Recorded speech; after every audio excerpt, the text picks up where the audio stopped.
From Ford Video Guy Studio in Salina, Kansas, it's McArthur Live with Tim Bartz and Sarah Davis.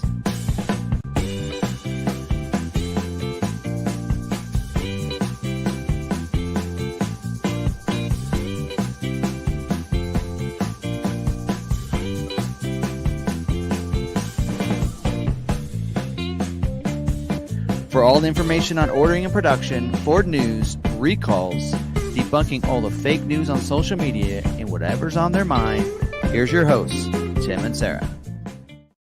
Welcome in, everybody. Episode 143 right here. How you doing, Sarah?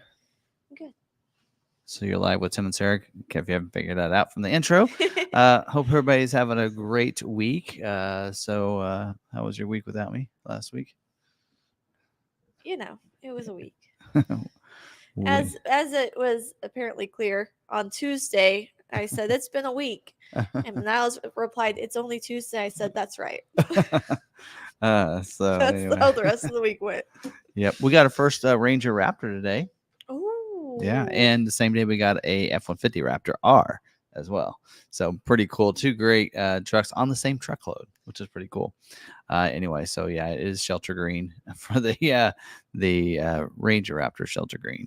Anyway, so those came in. I actually got photos, but I didn't get them ready for the stream. But anyway, by the way, if you're kind of listening onto this, we are recording this as a podcast as well. So you can listen to the podcast on your favorite streaming podcasting platform. Just search for Ford Video Guy and you can find it there. You can also find it on my YouTube or on my website, FordVideoGuyMedia.com. It is embedded on there as well under the podcast, so you can check it out there. So as well as the merch site and everything else. So there you go. And let's see what else. But if you're listening to the podcast, you want to watch it live every Tuesday night, 7 p.m. Central, we're here. So all right, let's see what else is going on. Mother's Day. We went out rock climbing on Mother's Day. We did. I forgot to get those videos to you. We did a little scaling of some rocks. So Rock City Park, if you don't know that, Minneapolis, Kansas, there's these just big rocks everywhere. So the history behind it is Kansas used to be a large underwater ocean, as they say from history. So you can find these rocks spread out all through Kansas. Monument Rocks, that's one of the formations. Mushroom Rock, that's another one. But Rock City Park has the largest quantity of rocks in one place. Yes. My kids were scaling these things.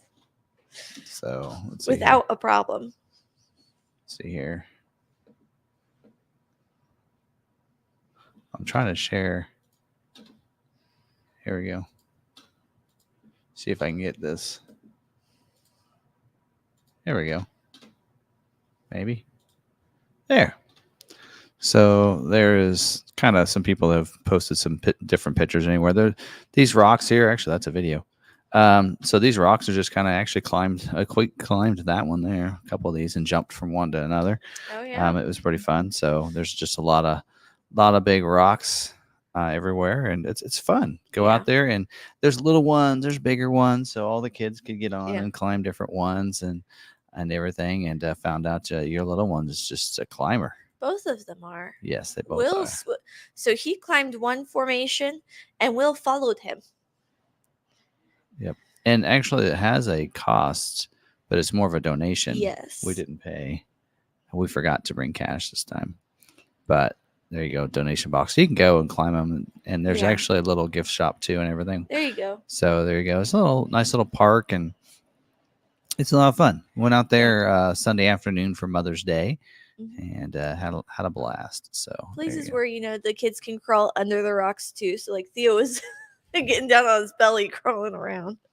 Yep. So anyway, that was we had fun. That was our Mother's Day. We had.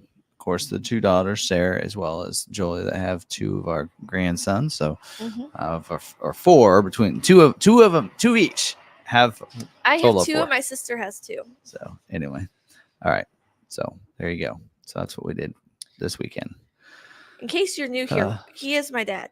Yeah. All right, so that was fun. Let's see what else is going on. We have a video yesterday, Maverick Monday, episode 19, and we talked about the hill start assist and auto hold and how they're kind of do the same thing, but yet they're not. So they're not. You don't use auto hold for hill start assist. It just does it on its own. So when it needs to. So anyway, you can check out that video. And episode 20 will be next week. If I can think of something. We'll figure it out by then. And then also planning on doing a video this week on the F-150 2024 F-150 STX. We're going to have a fun little video that we're going to do on the 3 different versions, or 3 styles, I should say, of the STX trim, which I really think is the best value on an F-150. I mean, I don't think you need to go up to XLT anymore to get a really well-equipped F-150. STX, I think, is the new XLT in a sense, and 3 different ways of getting that. If you don't like the lime green, there's 2 other options for you. So we have the 3rd option that just came in, and so we're going to be doing a video this week and showing you how those are different, and also letting people know the Rattler package is not gone. It's just not called Rattler package anymore. So if you didn't like that, it is still available. You just got to know how to find it. I think that helps. So anyway, we'll have some fun with that video. And then I probably also need to do a video on the Ranger Raptor before it's gone. So yes. So anyway, go out, do a little short. It's already it's a sold one, but yeah. So anyway, okay, we got that. What else we got going on? Don't forget about our merch site. If you want any merch, not wearing any of it tonight, but you have that on there. Anything you'd like to see on there, let us know. We can update that. Yeah. Let's see what else. All right. About it. Don't forget to smash the like button, all that good stuff. And we do have membership available. Yes. If you'd like to become a member, you just go over to the join button. It's right there by the subscribe button. If you're an iPhone user, you may or may not have to do this special fun run of things. You have to go to your web browser, go up to the little a and big A, and request desktop browser. At that point, you should be able to see the join button. There you go. Yeah. Members get perks like shout outs on Tuesday nights, member live on most Fridays. Sometimes if we're traveling and both of us are gone, we don't do one. Saturday morning lot walk, sometimes Saturday afternoon. Yeah. And then special content we use as a kind of a blog. So if we're out traveling, we'll do a special video for our members. Holidays, we'll sometimes do a special video, stuff like that. Yep. Sometimes you'll see a little short of my kids on a holiday like Mother's Day. I'll probably post the video of him climbing around from that day. Yep. So, yeah. We have a lot of fun in our membership.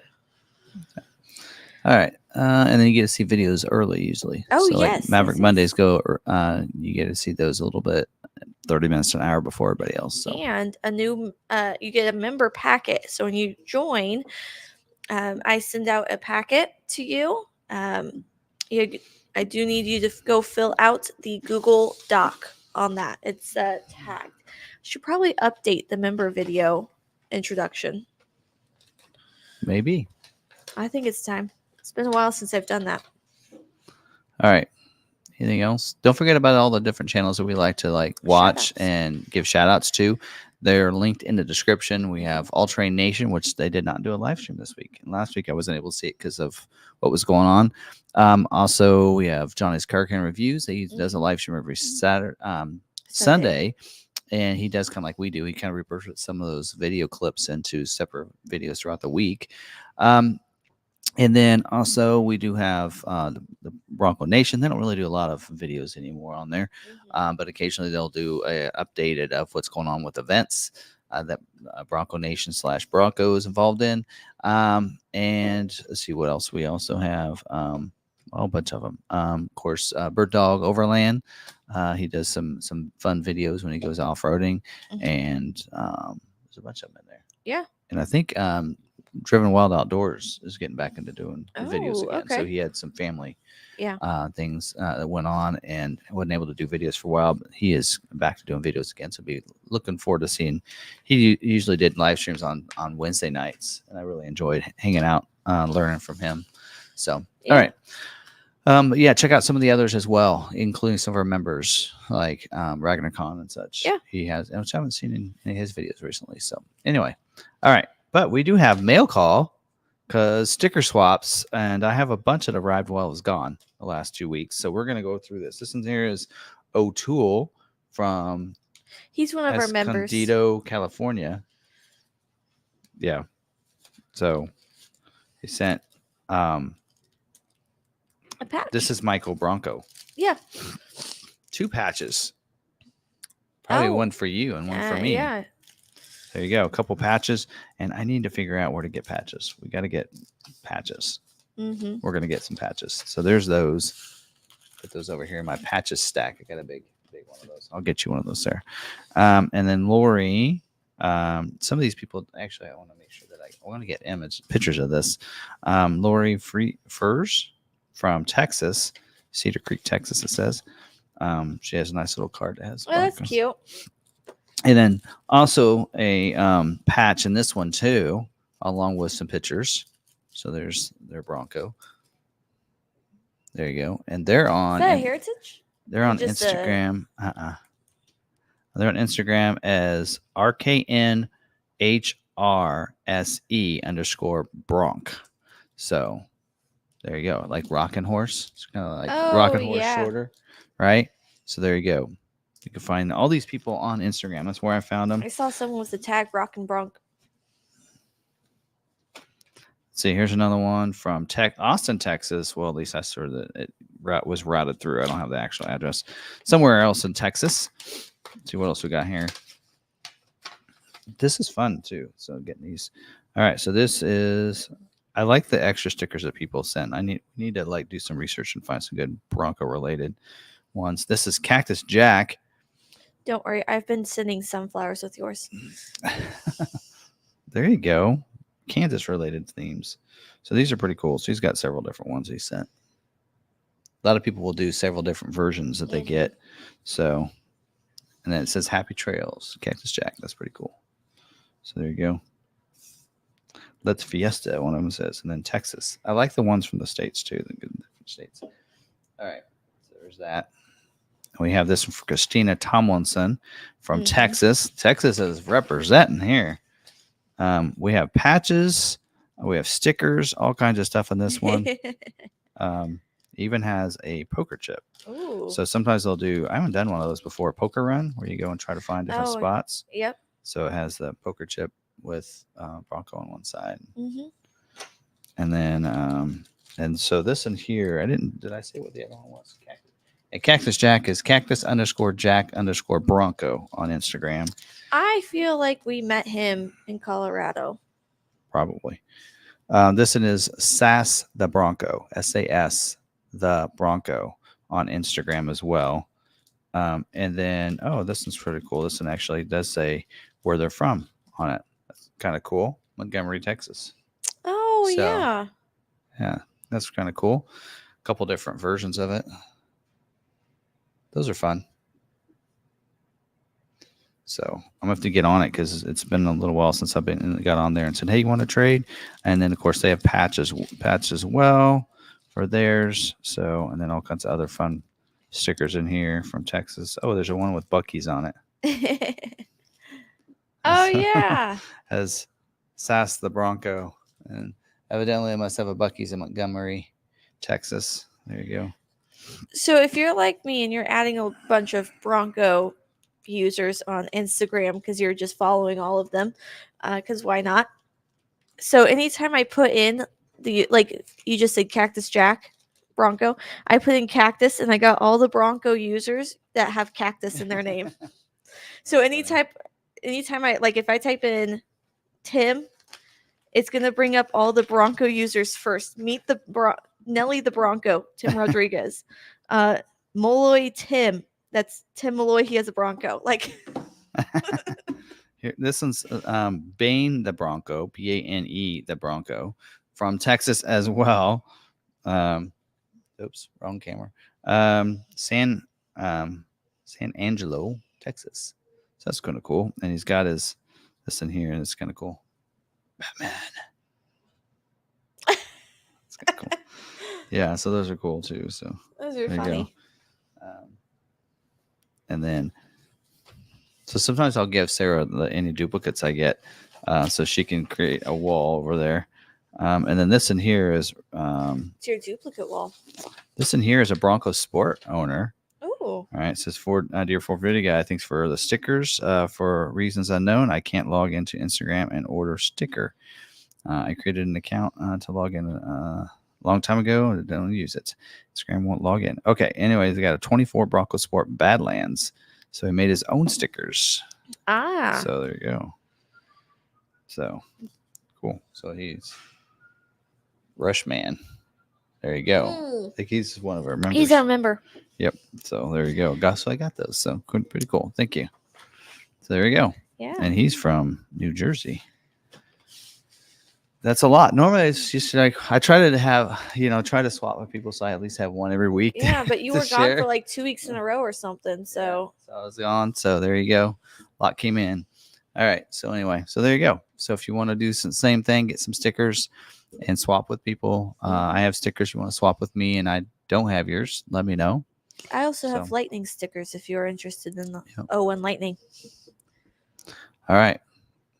And I still have some Maverick stickers. So anyway, and I still have the Maverick. Here. I haven't sold it. Oh, we didn't do our member shout out. Well, I was about ready to. Okay. Ready? Yeah. All righty. We have Mabsim. That is quite the teaser video tagline, Tim. You know I want a true ST Mav. I won't be on too long tonight, but had to stop in and support Niles Gridley with Let's Get Rowdy and a What's in Your Cup. And then we have Niles. He is one of our moderators and in-house aftermarket specialist. He does work here, so if you have any aftermarket questions, just tag at Niles Gridley.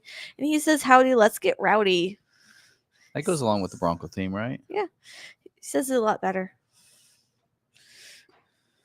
We have Bucko. Good evening, everyone. VTech, hola.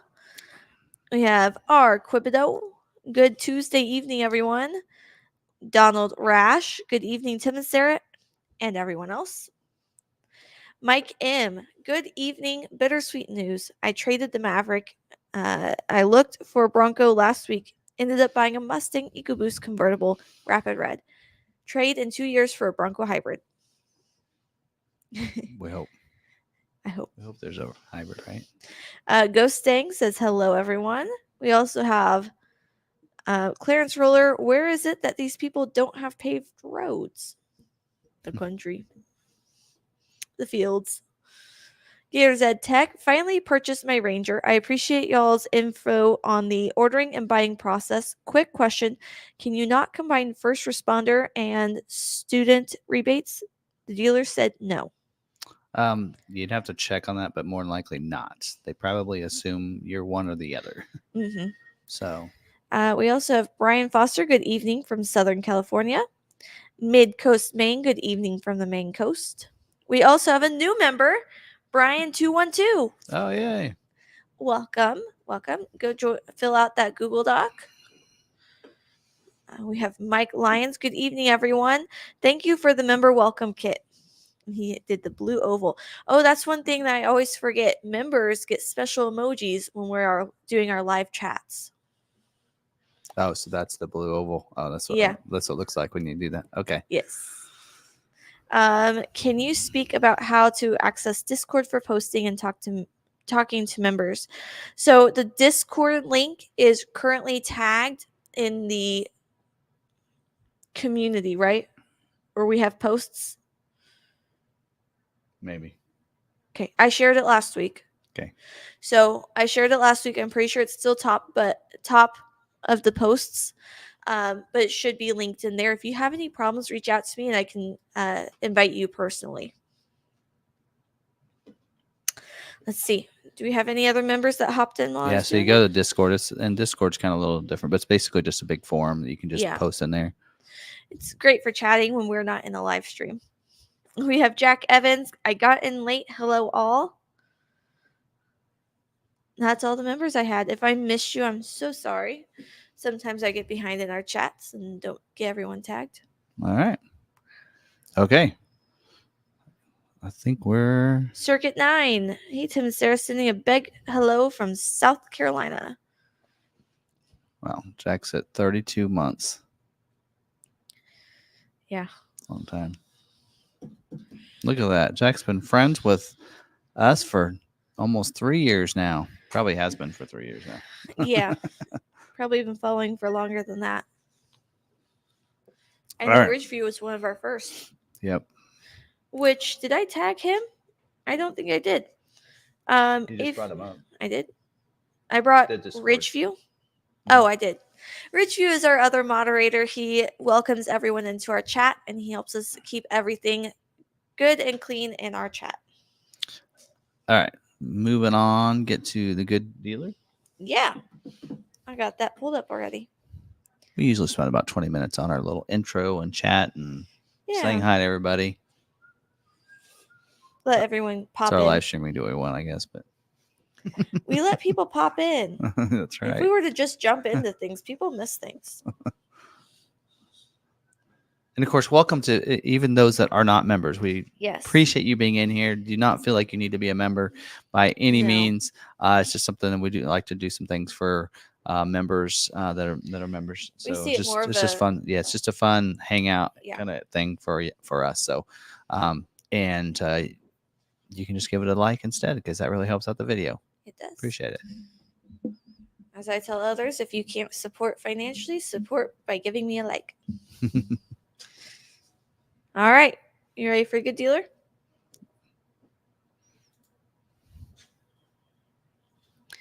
All right. Today's good dealer is from San Mateo, California. It is Putnam Ford. Honored MSRP when ordering. Had allocations and got my Maverick in under 3 months. No games when paying for my Maverick. So they had allocations and they did not have rollover orders that they were trying to fulfill. Or maybe they did, but his fit the criteria to be able to be scheduled within that time frame. There you go. And somebody I'm trying to help Jake that he has a carryover order and his dealer he had his 23 order with is no longer a business. Oh. So they pushed that order to another dealer, but it's still showing as an original dealer. And I said, well, the thing to do is you have your private offer now. Go ahead and just order with your local dealer instead. And so that's what he's doing. And that dealer actually has allocations.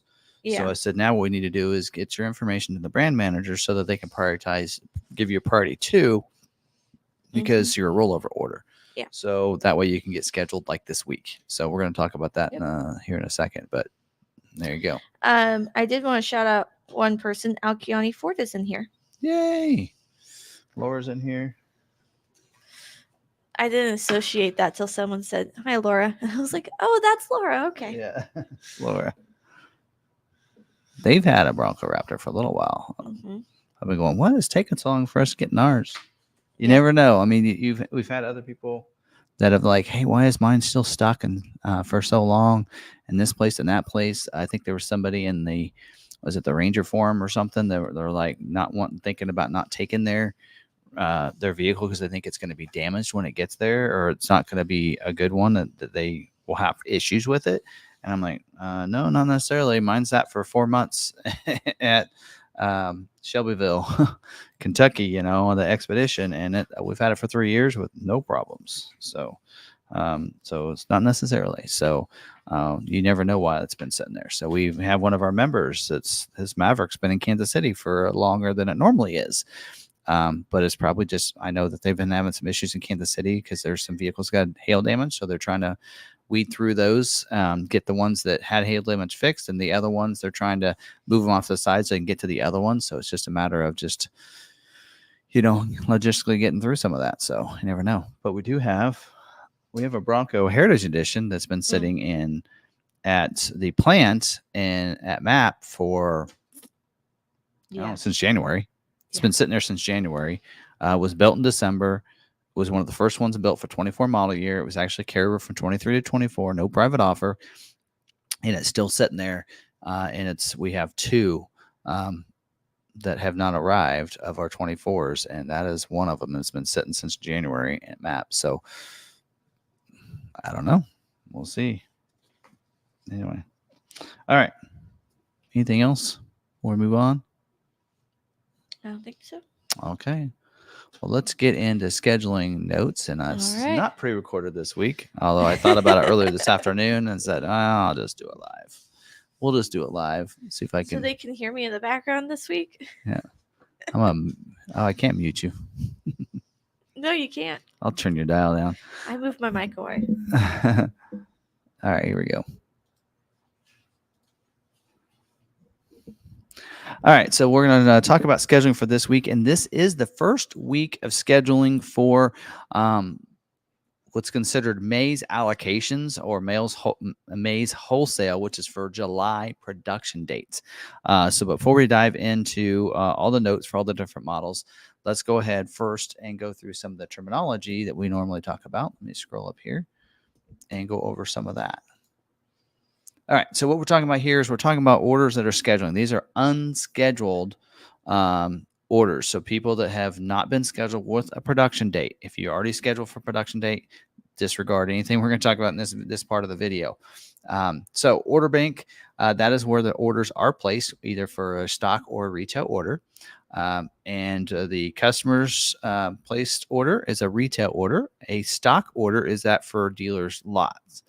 Retail can become a stock order if that customer does not take their order. So that's the difference in that.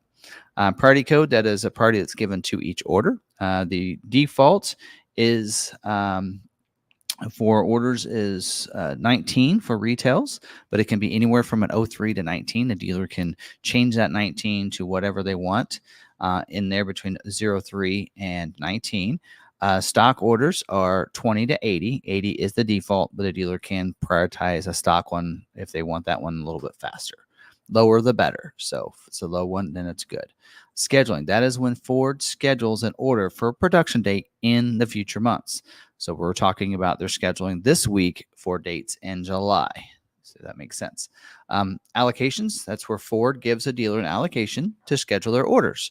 A dealer needs an allocation to schedule an order in the order bank. It doesn't matter if your order's been in there 2-3 months. If a dealer's not getting allocations, it's not going to get scheduled. So a dealer earns those allocations from their sales from each month within their region, subtracted from what they have in inventory. So the more they might earn so many allocations, but they can lose some of those allocations and get a lower number one month if they have a lot of inventory in stock. So that can affect that. Constraints, that is an option that might be in short supply or take longer to build. That kind of goes hand in hand with capacity. So Ford plans a certain capacity for each of the different motor trim options and such. Like on Maverick would be a great example, where right now their capacity is 25% XL, 25% Lariat, and about 50% XLT trim. So that's how the breakdown. Now, constraint and capacity can go hand in hand to change that capacity number if there's some issues with certain things from suppliers. Now, job 1 and 2, Ford does split their production into 2 different job runs. Job 1 is the first half of production. Job 2 is the second half. If they want to introduce a new option, a new trim, a new motor, like they did with the Ranger, that is how they can do that. They can introduce that halfway through the year. So sometimes a job 2 will be delayed until they have that available, like they did with the F-150. And then balance out, that's the end of production or the balance out of a vehicle or model. Like the Edge. The Edge is balanced out. It is no longer. So I think they actually stopped production. Production actually ended last month, and now it's just a matter of getting the last ones that have been produced to the dealers, and then they're done producing the Edge right now. So there you go. So that is that. So, of course, if you have any questions, you can drop them down in the comments below if you're confused on any of that. At some point, I want to do a video on kind of going over how ordering works and everything and get more specific into some of that. But all right. So first off, let's talk about the 24 model year Mustang. The Mustang order banks are open up, so you can order a Mustang right now if you want to. There are currently only 1,001 unscheduled retail orders in the order bank for the Mustang, so not very many. And they are scheduling this week for the weeks of 7/1 through 7/29, so pretty much the month of July. And it does say retail scheduling for this week. So that means those custom orders. So that means they're not going to look at any stock orders for a dealer. Like for us, it's showing that we're not going to get any. We don't have any Mustangs previewing this week because we don't have any retail orders for Mustang. So that's why they'll hold off any allocations we have until next week when we have some stock orders in there, and we'll probably use those allocations on some stock orders.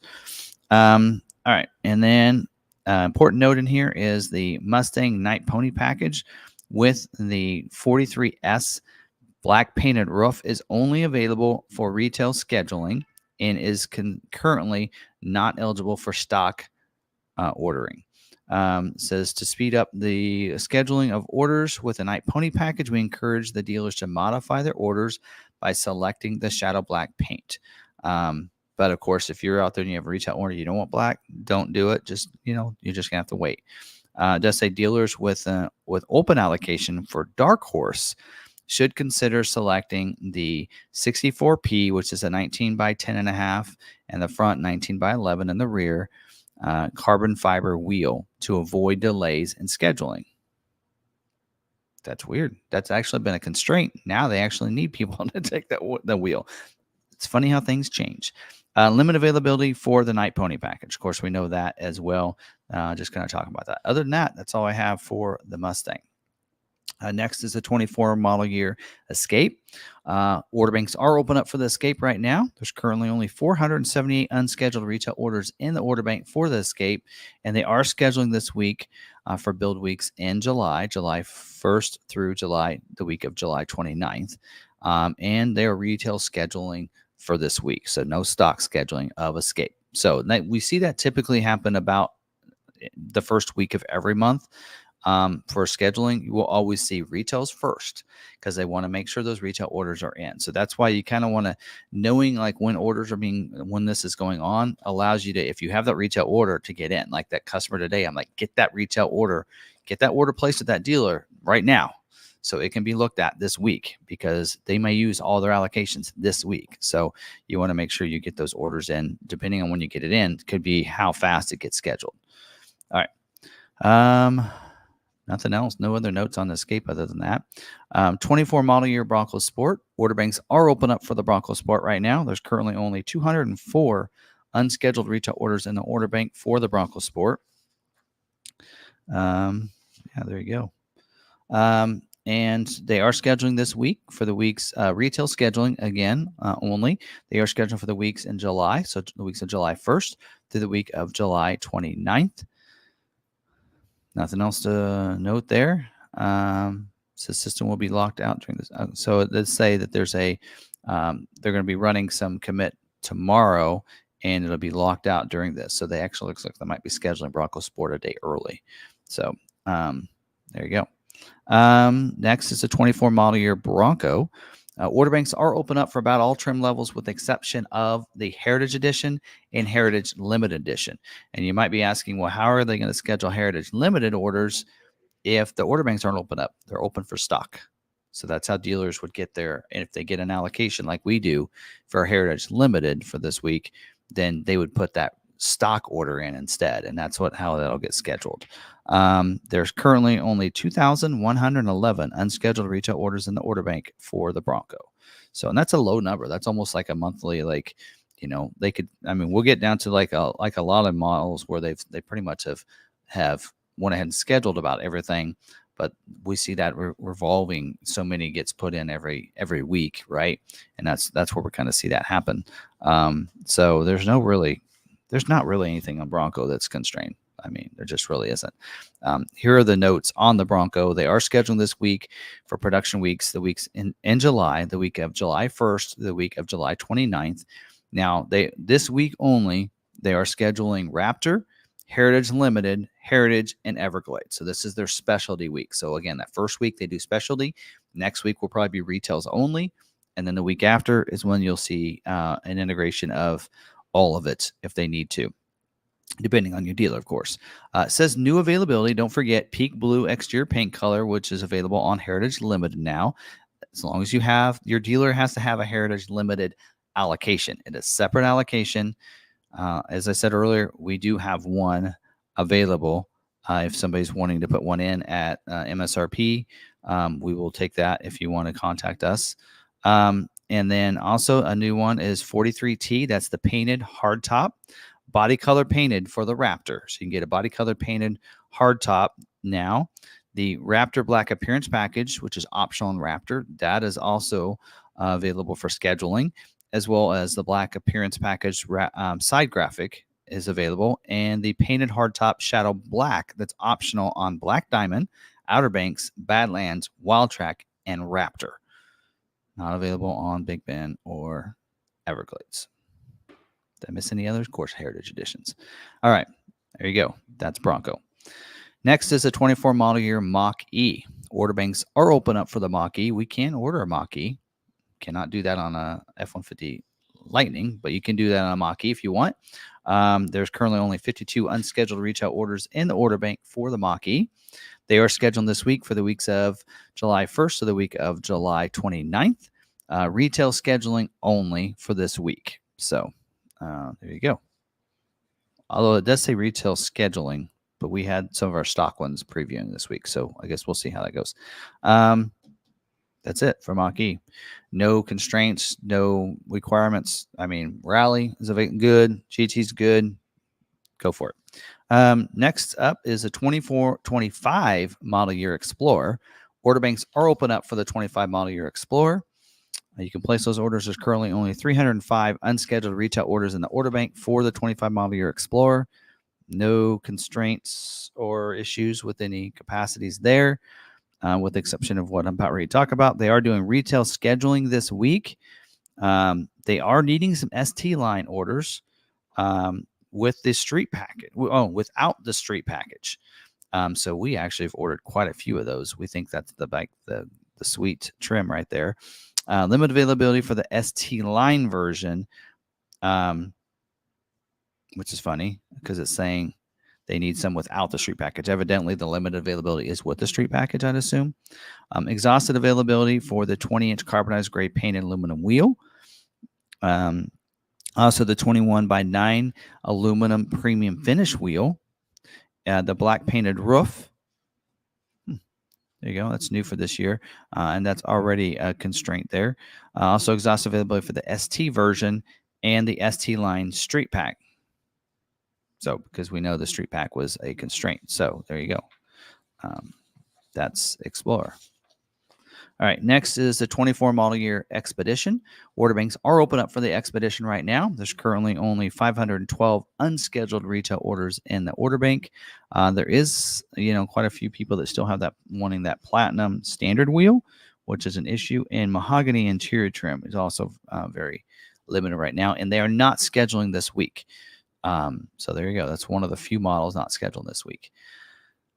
Next up, 24 model year Maverick. So the order banks are open up for the Maverick right now. In fact, I know for a fact they are needing some Lariat orders badly. Although I'm like, give me some allocations, I'll give you some Lariat orders. But they didn't take me up on that offer. But they are needing some Lariat orders. So if you're really wanting to get one fast, look at the Lariat. I know it's a little, what's an $8,000 jump from XLT, but there you go. Let's see here. There's currently 9,175 unscheduled retail orders in the order bank for the Maverick. 69% of those orders of those 9,000 are hybrid. 59% of those 9,100 is XL. So that's probably the biggest constraint and hurdle right there for the Maverick. So here are some of the notes. They are scheduling this week, retail scheduling only for this week. Again, trying to get the retail orders first before they worry about any dealers with stock. They are scheduled for the weeks in July, for July 1st through the weeks of July 29th. And exhausted availability for the XL version already in the first week. And then also, they're saying that they will schedule XLs. They will get some XLs scheduled. So they just want to make sure people know that is a big bottleneck for them, right? Also, the tire, the T7R, which is a 225/65 R17 all-season tire that's on the XL and XLT only, So that's the standard tire. So again, if you're someone out there, you want to get you're tired of waiting or whatever, trying to get for one, try to find a dealer maybe has one at MSRP, but also try looking XLT, try looking at like the FX4 package, try looking at EcoBoost, that kind of thing. If you're wanting that, then you may look at the black appearance package too. I don't know. Anyway. Next is a 24 model year Ranger. Order banks are open up for the Ranger right now. There's currently only 1,414 unscheduled retail orders in the order bank. Says here they're only scheduled Raptors this week. We do have one Ranger Raptor allocation. We seem to be getting about one of those a month. We are a big Raptor dealer on F-150, so we now know and kind of figured out that Ranger Raptor allocations are kind of going to dealers that do well with Raptors in general, which that's why we'll always see a Bronco Raptor allocation for us, usually a Ranger Raptor allocation every month, and several F-150 allocations for Raptors. So we do have one this week as well, or this month. And so they are scheduling Ranger Raptors only this week. So it does say in here, limited availability for the 64S, which is a 17-inch forged beadlock capable wheel, and also new availability for the hard, the tonneau cover pickup box. The retractable is available for ordering and scheduling. Does require 4x4. And of course, that's what Raptor would be 4x4. But if we when we start talking next week, that pickup box cover is available on your 4x4 versions, as well as, I don't mention it here, but the 2.7 liter engine is also 4x4 XLT and Lariat. Does require 4x4. All right. Next is the 24 model year Super Duty. Order banks are open up for the Super Duty. They are taking orders. There's currently 13,890 unscheduled retail orders in the order bank right now. They are scheduled this week for Kentucky for the weeks of 6/17 through 7/8, and then Ohio for the week of 7/8. They usually will schedule Super Duties multiple weeks. So that's why you'll see, instead of them a whole month scheduled like the other models, they'll do a couple weeks here and there, just like they are. Required orders, they are needing those F250s and 350 XLs and Lariats with the 6.8 liter engine, or the 6.7 diesel, which is what you'd see on the Lariat, without the fifth wheel gooseneck hitch prep package 53W. They also need some F250 and 350 XL and Lariats with the 6.7 or the 7.3 pickup without the fifth wheel gooseneck hitch prep package 53W. So there you go. Let's see what else. Also, they're needing some orders with the tough bed spray and bed liner, trying to keep those factory workers working that are at that plant and that facility. So they need some orders for that. So if you have customers that are one-on-one at aftermarket, it looks like they don't have any issues of getting them taken care of there. It won't be a constraint. Limited availability for the 18-inch sparkle silver painted cast aluminum with a bright hub cover that's standard on XLT, F250, F350 single rear wheel. Also, limited availability for the 4x4 front axle that's available on the F450 and 550, and the flow-through console that's standard on King Ranch Platinum Limited, optional on the XLT and the Lariat, looks like. There you go. That's it. Not a lot here. I know 450s we're not previewing for us for this week, so it must be that 4x4 front axle on the 450s that's causing that issue there. I thought it was a wheel or a tire at one time. Looks like maybe that's not the case. Maybe it's that front axle. They just don't have that many of those. So there you go.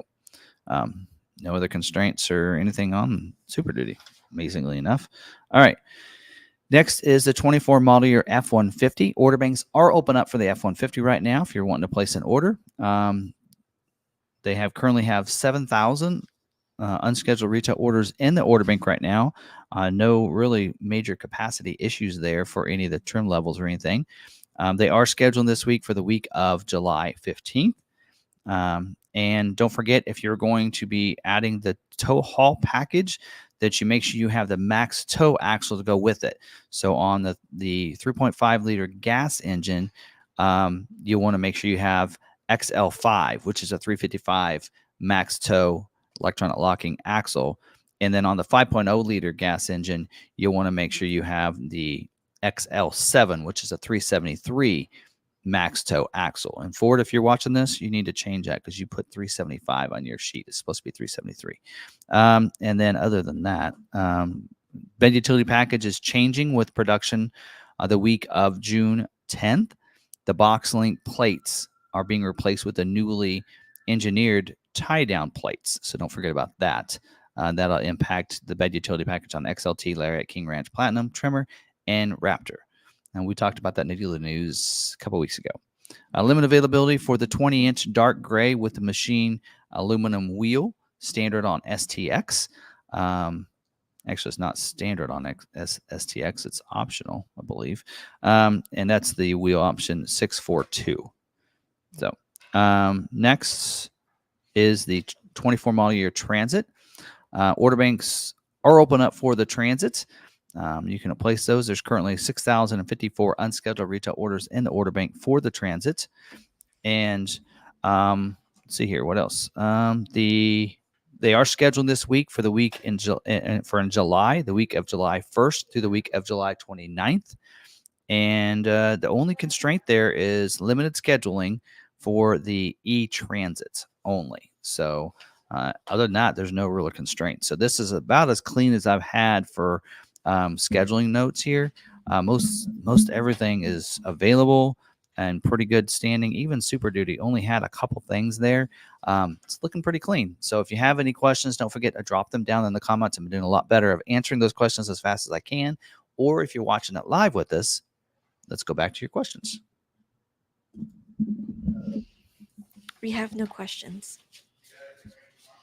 Because everybody's already scheduled to get their vehicle. So there's no questions whatsoever. Although they asked if your Bronco is going to be renamed to the Binford 5000. You know who that's from? Tim Tealman Taylor. Yeah.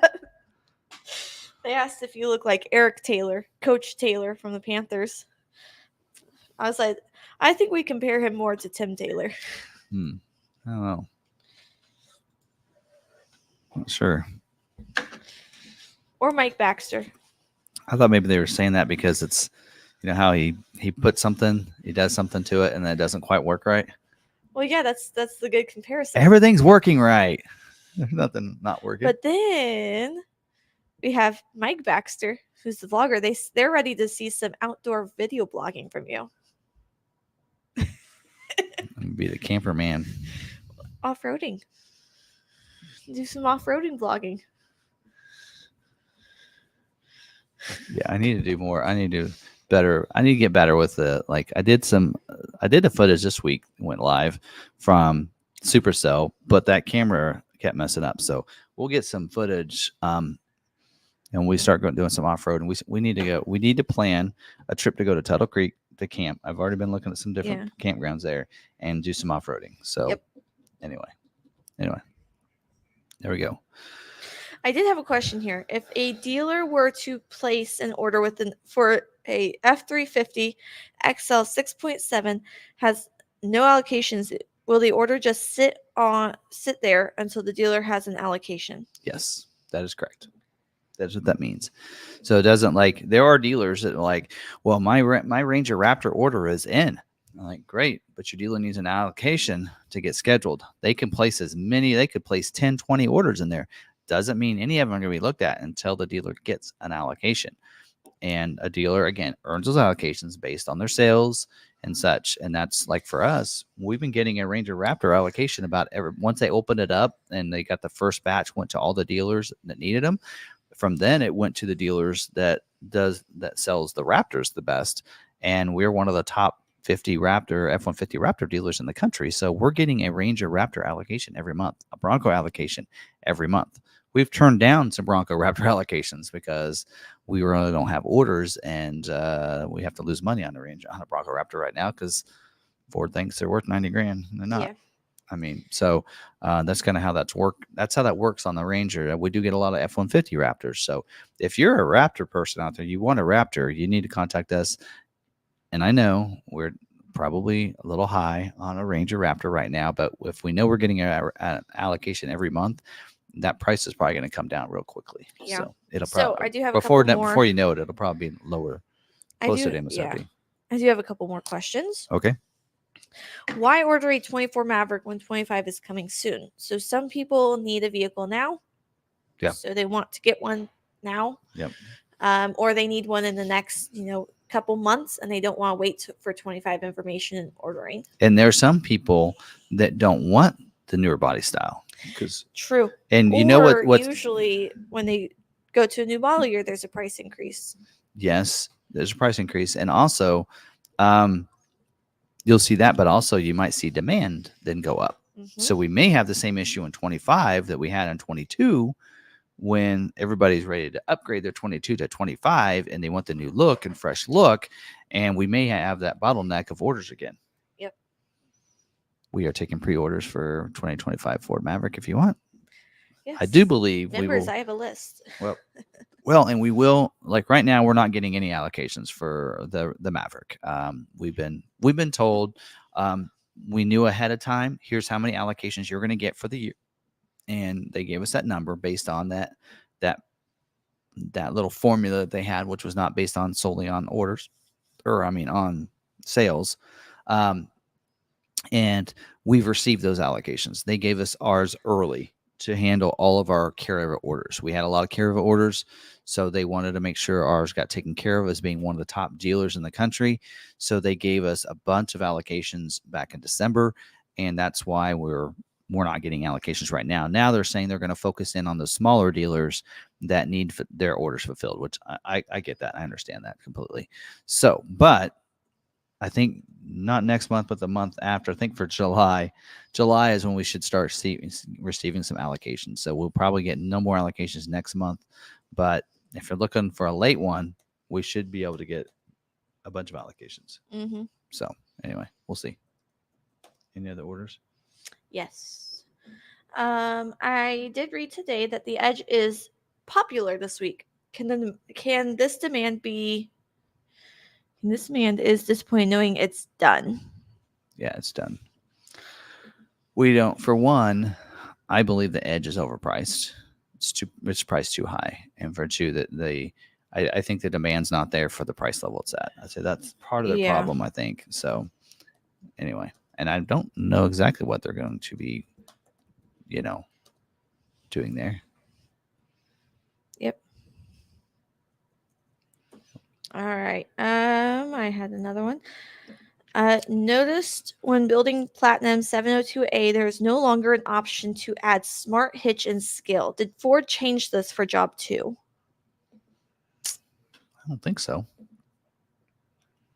I thought that was okay. So there was an issue with onboard scales, but I think now that's included in your tow haul package. If I remember right. Let me look for just a second. And also Platinum. I was thinking on the Platinum that it was. Yeah, there's some rumors that the Everest might show up to fill the Edge spot, but we have heard no. I don't know. I think it's more of an Explorer to me than an Edge. All right, Platinum. Let me get back up to Platinum. Trevor. Platinum. All right, so the onboard scales and smart hitch is available. It's optional on all trim levels. So it's probably just a order guide mishap. And this is the most recent order guide I'm looking at. It's dated 4/18 of 24.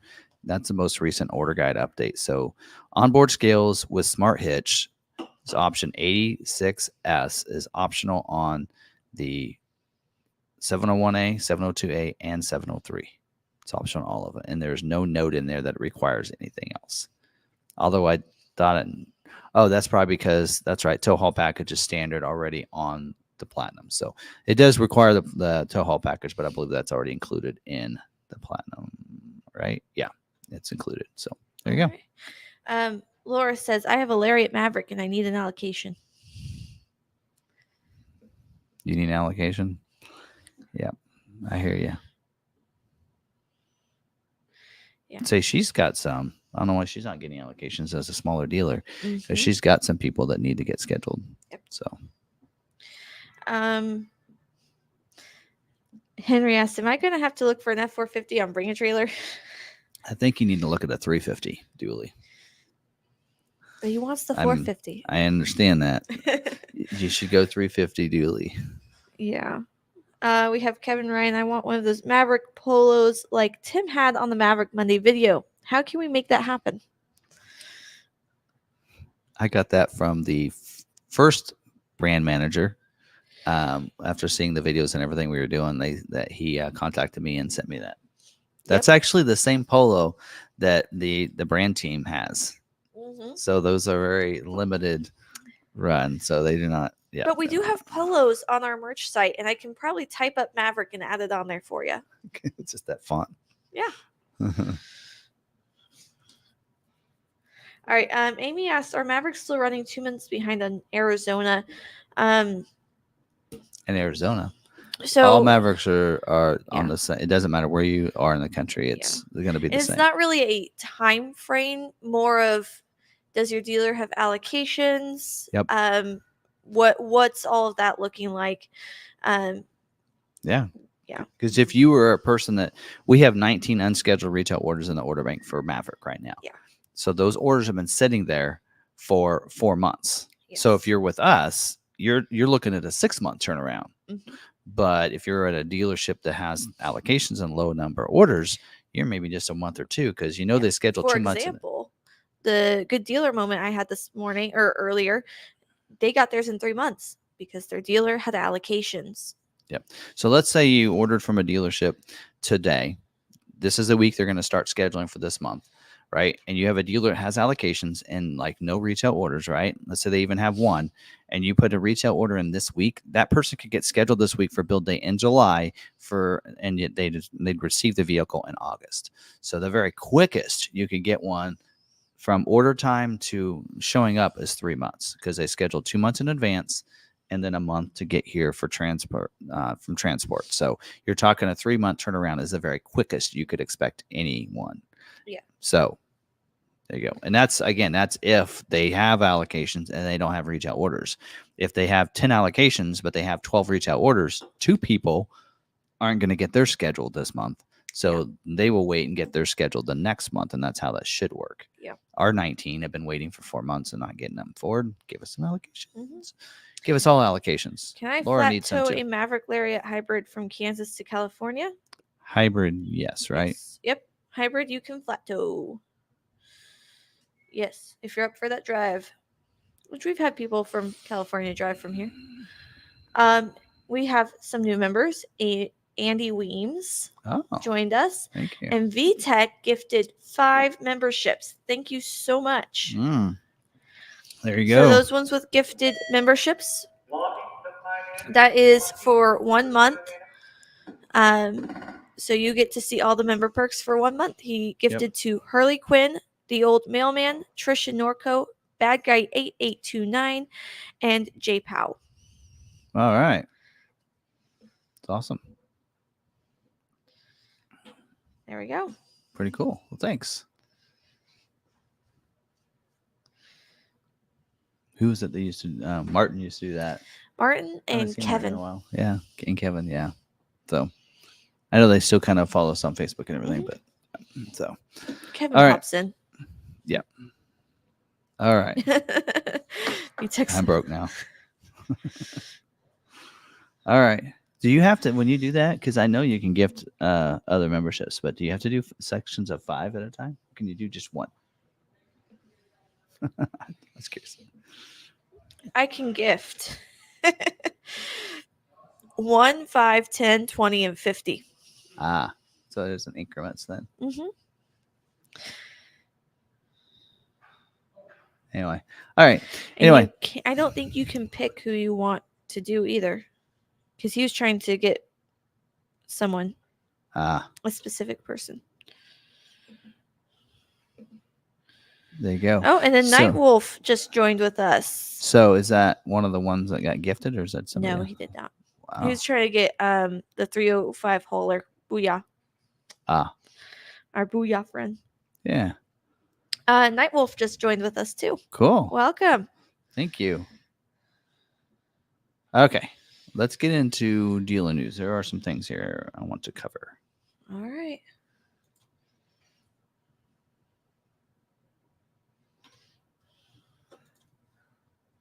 Okay, so first off, Ford gave in a little dealer news update on May 6th, which I don't think I covered last week. No, I didn't cover this last week, even though it should have came up, but I think I just kind of like bypassed it. So EFC 14891, that's their memos. Blue Cruise programs eligible for Ford vehicles. So it has a list of eligible Ford vehicles that can get the Blue Cruise. So anyway, it says beginning May 1st, a customer may also choose to add a 3-year or 1-year Blue Cruise subscription at the time of sale if it is not included in the new vehicle order. So when you order the vehicle, you can order the 3-year if you want. Otherwise, you get like 3 months of use of it. But at the time of delivery now, these vehicles can get a 1 or a 3-year at the time of the sale. So if you decide, okay, you know what, maybe you test drove the vehicle before you purchase it, you're like, okay, I want that. I want a 1-year plan of that. Then you can get that at the time of delivery. So here are some of the vehicles that get that, and whether or not what's eligible. And supposedly there's information for dealers that they can go in. If you check out the EFC 14891, you get information on how to do the sales process on that at the time of delivery. It does say here, see program overview for details on adding Blue Cruise in the state of Michigan. So there are some little stipulations for Michigan there. All right. So first off, the 2023 and a half Mustang Mach-E, some dealers do have some of those, all trim levels. So at the time of delivery, they can buy a 3-year plan or a 1-year plan if they want to pay cash at the time of delivery. It does say in here, all 50 states can pay cash. If they want to finance it into their deal, it says Michigan cannot finance it into their deal. And then also it says financing, purchasing. Oh, Michigan only can do a 3-year. So Michigan, the people in Michigan can't do a 1-year. If they're going to finance it into their deal, they got to do a 3-year. So just get it afterwards. Go to the website. 24 model year Mach-E, all trim levels. We got a Mach-E now. We got a 24. It came in. They can do all states other than Michigan can do a 3-year or a 1-year. They can pay cash. All states can pay cash. If they want to finance it in, Michigan can't do a 1-year plan.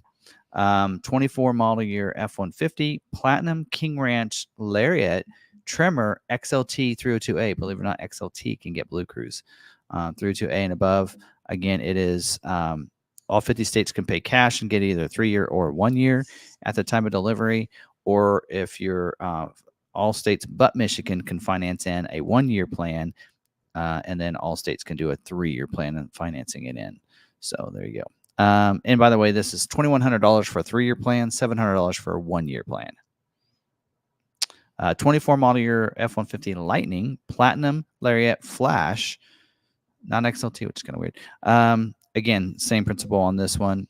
All 50 states can do a cash 3-year plan or a 1-year financing it in.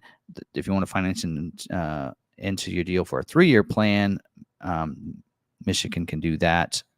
Michigan can't do a 1-year again. Same way. 24 model year Expedition Platinum. Hopefully that changes and brings it down to some of the other trim levels. Same way, Platinum can get Blue Cruise on the Expedition. Same thing. All 50 states can cash purchase at the time of delivery a 3-year or a 1-year. And if you're in Michigan, you can only finance in a 3-year. All those states can finance in a 1 or a 3. And then Explorer, 25 model year Explorer, Platinum, ST, and ST line. Again, if you're paying cash, you can buy a 3-year or a 1-year. And if you're in Michigan, you can finance in a 1-year, but not which is really weird. But you can't finance in a 3-year. So anyway, there you go. That's kind of interesting. So there you go. All right. The next one here is a price increase. So speaking of 25 model year Explorer, there is a price increase for the Explorer effective May 9th. ST has increased $300 for the rear wheel drive and $1,995 MSRP for the all-wheel drive. So that price increase went into effect May 9th. If you ordered prior to that and you have an ST, you do not see this price increase, or you should not, I should say, if you have a good dealer. Dealers, price protection, done a video. Go back to half a dozen that I've done about that on our channel. But you should not be charging them. Go off of the sheet from when they ordered. That's the simple way of doing it. All right. Next one is something, actually, it's a little sad news here for those dealers, those customers that are buying electric vehicles here. Effective June 1st, the 250 kilowatt of complimentary charging for Electrified America is going away. Wow. So if you take delivery of your vehicle before June 1st, you will get 250 kilowatts of complimentary charging at Electrified America chargers as part of the Blue Oval Charge Network. But if you purchase a vehicle after May 31st of 24, you will not get it anymore. So that's why I don't think, actually, we do have some 24s now. Yeah. But some of those retail ones, like mine, is not going to be here probably. So there you go. All right. Oh, look, got a super chat. Douglas. Mm-hmm. Donated $5. Thank you, Douglas. Yes. YouTube on McArthur, 70-30 split. Yeah, you're right. Yeah. All right. So there's that. So I'm kind of sad news on that, but there you go. And then a couple different Ford Media articles. One of them, and you can go to media.ford.com to see these. Actually, only one was on Ford Media. One's actually something that I got from Media, directly from Ford Media via email. But this in here talks about playing in dirt, the testing behind Mustang Mach-E Rally. So they actually had an article here. You can read it. I'm not going to read the article, but I'll link it in the description at the end of this video. And so you can find that. I have some other links too. I'm going to put in the article or for other articles for you to see later. But this in here talks about the Mach-E and how it was a rally inspired version of the Mach-E and how they tested it on the proving grounds and everything. And they torture tested it for 500 combined mile. Of course, they didn't do that without charging it first because it can't go that far. But anyway, they put some different tires on it and such. And so they went out and tested it. And that's why now we have a rally. A Mach-E Rally Edition is because of some of this where they said, hey, let's go out and let's have some fun. Let's try this out. And it originally was only going to be a one-off kind of vehicle just for fun and maybe their racing team. And now they decided, let's make this available to everyone. So there you go. Yeah. So now it is. All right. This next one, if you've been on social media, Ford did post this graphic here. Let me pull this up here. Share my screen. So there you go. So there is an inaugural Raptor Rally coming out in September 21st of 2024. I'm not sure I'm going to say this town right in Utah. Pardon me, Utah people. Tooele, Tooele. Please correct me. I'm probably wrong. Anyway, if you're interested, actually, the one that came out on social media looked a little bit different than this one. This is the one I got from Ford Media. So they reached out to me because most of the F-150 and Bronco Raptor owners, they had email addresses from those deliveries, which dealerships, you need to make sure you're getting email addresses because Ford needs them to help communicate cool events like this to their customers. So you want to make sure you're collecting those and giving them to Ford. And so emails did go out to those F-150 Raptor and Bronco Raptor owners about this rally, but because Ranger Raptor is new, they did not send any emails out for them. So if you're a Ranger Raptor owner, maybe you have one on order, this is available for you as well. So it's going to be some off-roading. It says in there, off-roading fun, expert workshop, meet the Ford team, merchandise, community. You drive your own Raptor there, so you're not going to drive theirs like the off-rodeo event. You're going to drive your own there. So it does say in the email that was sent out to Raptor owners that they received it to reply back that they're interested. If you are a Ranger Raptor person, instead of replying back, you can actually email reservations at fordraptorrally.com. And there is a website, fordraptorrally.com. That website actually is going to be going live. When did they say in the email? I think they mentioned it in here. You can, if you go there, you can receive email updates because the registration is not live yet. What you're signing, some people are like, I'm entered, I'm registered. I'm like, you're not registered yet. That's just so you can get the email notifications and updates for when they do have it ready. It is not ready yet, but it does say tickets will be opening in early June for this event. Advanced ticket pricing will be available. So probably if you're on that list and you do sign up, you'll get an early pricing. So you'll have to pay for the event and you have to pay for your way to get there with your own Raptor. So, but it's kind of cool. So there you go. I wonder if they'll invite me. I need to send them and say, can I go and ride with somebody? Ford Performance team. Yeah. Ride with Melissa. She going to be there? Yeah. Hopefully. Anyway, there you go. So there's that. This is pretty cool. So yeah, and go to fordraptorrally.com. And again, you'll probably need to have a Raptor to go, right? So there you go. So there's that. That's all the dealer news I got. Pretty cool. And it was kind of cool that Ford Media actually emailed me about it. Yes, that is very nice. Yeah, so that was kind of cool. So there you go. And I think they realized because we can get the word out to people. So there you go. Word's out. I'll do a post. I'll do something else. Maybe I'll do a separate video. VTech's like, imagine losing your warranty while you're there. Yeah. That would be interesting for sure. Okay, so next is recalls. Are there any? I got a bunch. There's a bunch of recalls. Oh no, so VTech said, imagine losing your warranty there. Are there Gen 6 Broncos old enough to have lost their warranty? Okay, so for Bronco, yeah, would they come out? It wasn't available in 24 or 22 model year, right? Right. Or wait. Yes. 22 was the first year. Yes. 22, 23. So like, some good. Some good. Ranger Raptor should be good. But then F-150s, this is for like even older F-150s. Oh, okay. Right? So they could. Yeah. So these people, they definitely could. 21 was the first year for Bronco. So how much of that warranty? I mean, they expect you to go off-road with these, right? I mean, I'm doing mine off-road, hopefully. Anyway. Yeah. That's what your insurance is for. Maybe. All right. Okay, so let's talk about some recalls.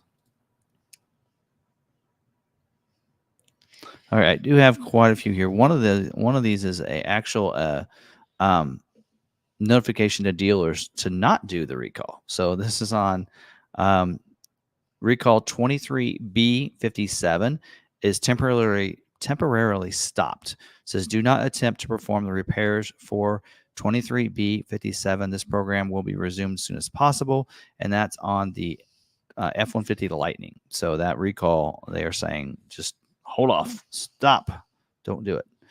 All right, this next one here is safety recall 24S32, and this is on 24 model year F-150, 24 model year F-150s.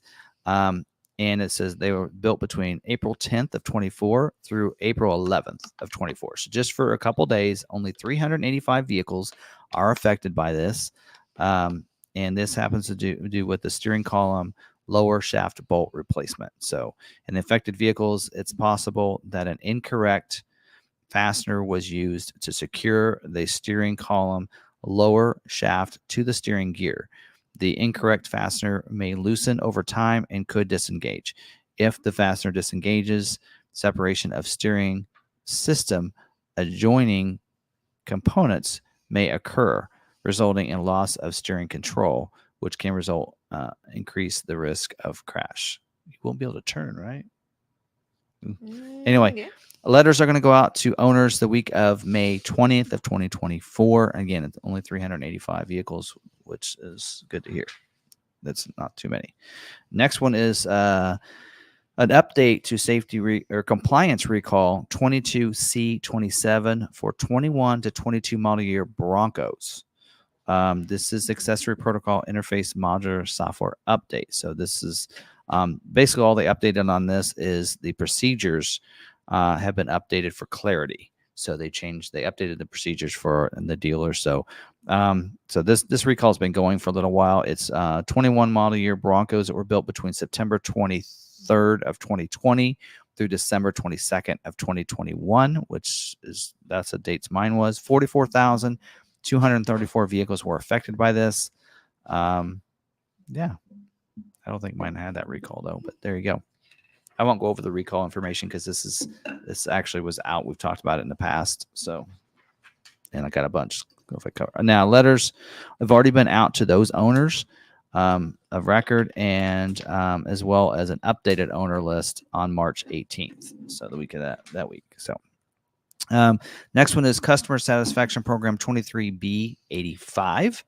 This is for 23 to 24 model year Transit Connects with a remote start. So I don't know if we covered this last week. This came out on the 9th, so we didn't. So this program is in effect through May 31st of 2025. So this allows you to be able to get this done. No mileage limit on this program. 8,452 vehicles are affected by this, and all affected vehicles due to an incorrect configuration of the BCM body control module. Remote start using the Ford Pass app is disabled. The customer will be unable to command a remote start using the Ford Pass app. And so again, this is only for Transit Connects. 23 model years built between December 22nd of 22 through July 27th of 23, and 24 model year Transit Connects built between August 23rd of 23 through January 24th of 2024. So there you go. And letters should go out the week of May 20th on that one to those owners. This next one is Customer Satisfaction Program 24B17 for 24 model year mach-e vehicles. So these are just arriving. This program is in effect through May 31st of 2025 with no mileage limit. So this is for 24 model years built between January 8th of 2024 through February 7th of 2024. 727 vehicles were affected by this. And it says, in all affected vehicles, an incorrect calibration may cause the secondary onboard diagnostic modular, SOBDM, also known as the battery charger protocol modular, BCCM, to falsely determine that the charge port inlet pin temperature is heating up too quickly while the vehicle is charging on a direct current fast charger, DC fast charger. Customers may notice the charge status indicator on the vehicle charge port blinking red, and the DCFC may stop charging their vehicle prior to achieving the highest or the desired high voltage battery state of charge. Basically it's incorrectly telling it, right? So there's a update for you to be able to get that done. Again, only 727 vehicles affected by that. And letters are going to go out the week of May 27th to those owners. Again, that's for 24 model year Mustang Mach-E. Okay, next one is another customer satisfaction program. So not many of these are safety recalls that we're covering, but customer satisfaction. So this is for Customer Satisfaction Program 24B27 for 23 to 24 Super Duties and 21 to 25 Econolines, equipped with the 6.8 liter or the 7.3 gasoline engine. This program is in effect through May 31st of 2025 with no mileage limit on this one. So Super Duties built at Kentucky Truck Plant between January 4th of 23 through April 11th of 24, and Super Duties built in Ohio between March 8th of 23 through April 11th of 24, and Econolines built in Ohio between May 30th of 2019 through April 11th of 2024. 36,170 vehicles are affected by this recall. Letters are going to go out the week of May 20th, which is next week. In affected vehicles, the variable displacement oil pump delivers oil to the vehicle at low pressure capacity during idle conditions. Routine occurrences of prolonged idle time may result in excess wear to the engine camshaft lobes and valve tappet surfaces due to reduced lubrication. Over time, the engine may progressively run rough due to cylinder misfire. Additionally, customers may hear engine tapping noises on the check, and the check engine light may illuminate. So there you go. So if yours isn't experiencing this right away, then you can wait on this, but this is in effect through May 31st of 2025. The software is available for the Super Duties. It is not available for Econo lines from 22 to 23 or 25, but it is available for 24 model year. And then it does say projected availability for 21 to 23 Econo lines is July 8th, May 27th for 23, and July 8th for 25 model year. So there you go. All right, next one is safety recall 24S24. This is an advance notice. So this most dealerships may not, unless they're checking theirs as often as I am. This came out May 13th, just yesterday. So just know this is an advance notice. Probably the fix is not even, no, there is no fix on this yet. So just so you know, well, there might be a fix. Anyway, well, let's just go through this. This is for 21 to 24 model year Bronco Sport and 22 to 23 model year Maverick vehicles. This has to do with the body control module and powertrain control module calibration updates. So Bronco Sports, well, there's a bunch of dates in here. So basically 448,078 vehicles are affected by this. 22 model year Mavericks between February 3rd of 21 through October 31st of 22, and 23 model year Mavericks June 20th of 22 through October 28th of 22. And then on Bronco Sport, the 21 model year, if it was built between February 5th of 2020 through November 17th of 21, or your 22s built between June 9th of 21 through December 5th of 22. 23 model year Bronco Sport between June 14th of 22 through October 20th of 23, and the 24 model years built June 23rd of 23 through March 13th of 24. In affected vehicles, it's possible the BCM, body control module, and powertrain control modular calibrations may be unable to detect a sudden battery degradation while driving. If the battery suddenly degrades during a drive, it can lead to a vehicle that is unable to restart after an auto start-stop event or experience a stall while coming to a stop at low speed. Either may be accompanied by a loss of 12-volt accessories, including hazard lights. A loss of motive power can increase the risk of a crash. We've had a lot of people actually talk about this, and we've never had like any information to be able to share with them.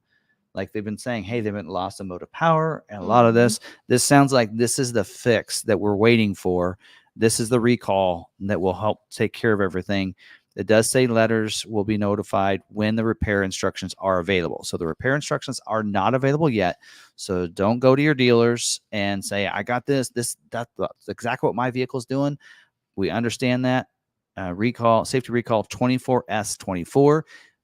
Stay tuned to us. We'll give you all the details once a fix is available. Again, this is an advance notice. This is not the official recall notice with the repair. Keep that in mind. All right. Next one is safety recall 24S33 for 21 to 22 Corsair plug-in hybrids, 2020 to 2022 Escape plug-in hybrids, and 22 to 24 Maverick hybrid vehicles equipped with a 2.5-liter engine. This is the PCM software update. Again, 8,697 vehicles are affected by this. Is that different than this one here? Because this are those the same dates for the 20 May? This for Mavericks, it's March 11th of 21 through April 4th of 22. So different dates. So this is a different recall. So it doesn't necessarily, your vehicle may not have both of those, whereas it may just have this on the Maverick. So in all affected vehicles, a recent update to the hybrid powertrain control module software calibration may falsely set diagnostic trouble code U1010 and or U1011 and result in a forced neutral condition while driving, resulting in the vehicle coasting to a stop and automatically shifting to park, along with a wrench light, multiple warning messages in the instrument panel cluster, and an audible chime. After shifting back into drive, the vehicle which provides limited torque at low speeds up to 30 miles per hour. So letters, owners will receive letters the week of May 27th on this one. So there you go. So it looks like they do have repairs on this one. This is not an advance notice. This is an official one. So dealers have these service actions that they need to take to fix this. And so this is ones where they would have the PCM software update, but not the BCM.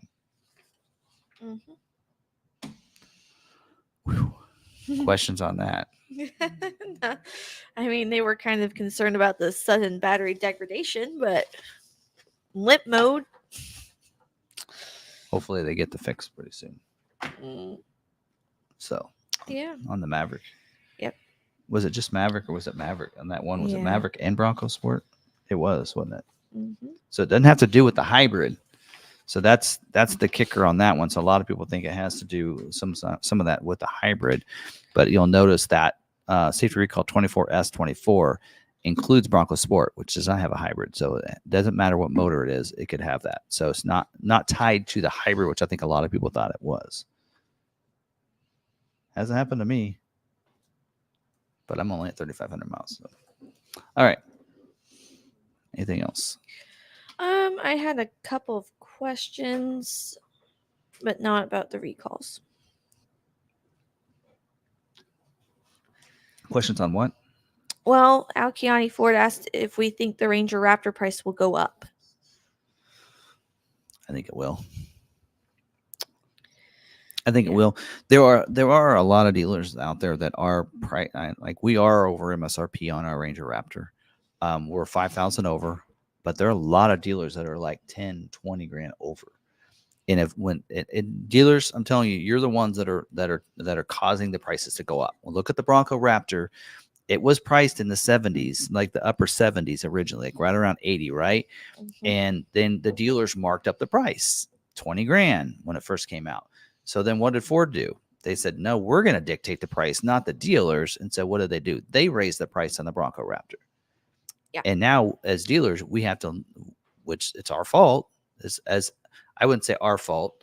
I would say as dealer network, for those, especially a lot of dealers, by marking that price up, now it's our fault that we can't sell a Bronco Raptor for MSRP because Ford then priced it up to a level where we can't even sell an MSRP. So I think if we're not careful, dealers, the same thing will happen to the Ranger Raptor. Well, I mean, I think if dealers aren't careful about raising the price, they could move all ordering to the way that the Lightning and mach-e have been changed to, where you can shop around. Well, technically they can't, because so the reason they can do that with the Lightning, the mach-e, is because that was they went from the next gen EV. And when you had to sign an agreement for be a Model E, that changed that. But being a Ford dealer right now, they're currently tied into that. So they cannot tell dealers what to do. Right? Yeah. Every dealer's on their own. Now, Model E dealers, and really, to be honest, Model E dealers can price up their vehicles. They can. They just have to be transparent about it and say, this is what we're going to price our vehicles over. Right.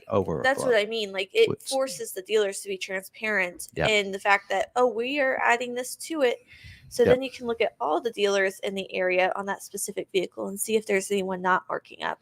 So I do think that the Ranger Raptor is pretty low when you look at it comparatively to a Bronco Raptor.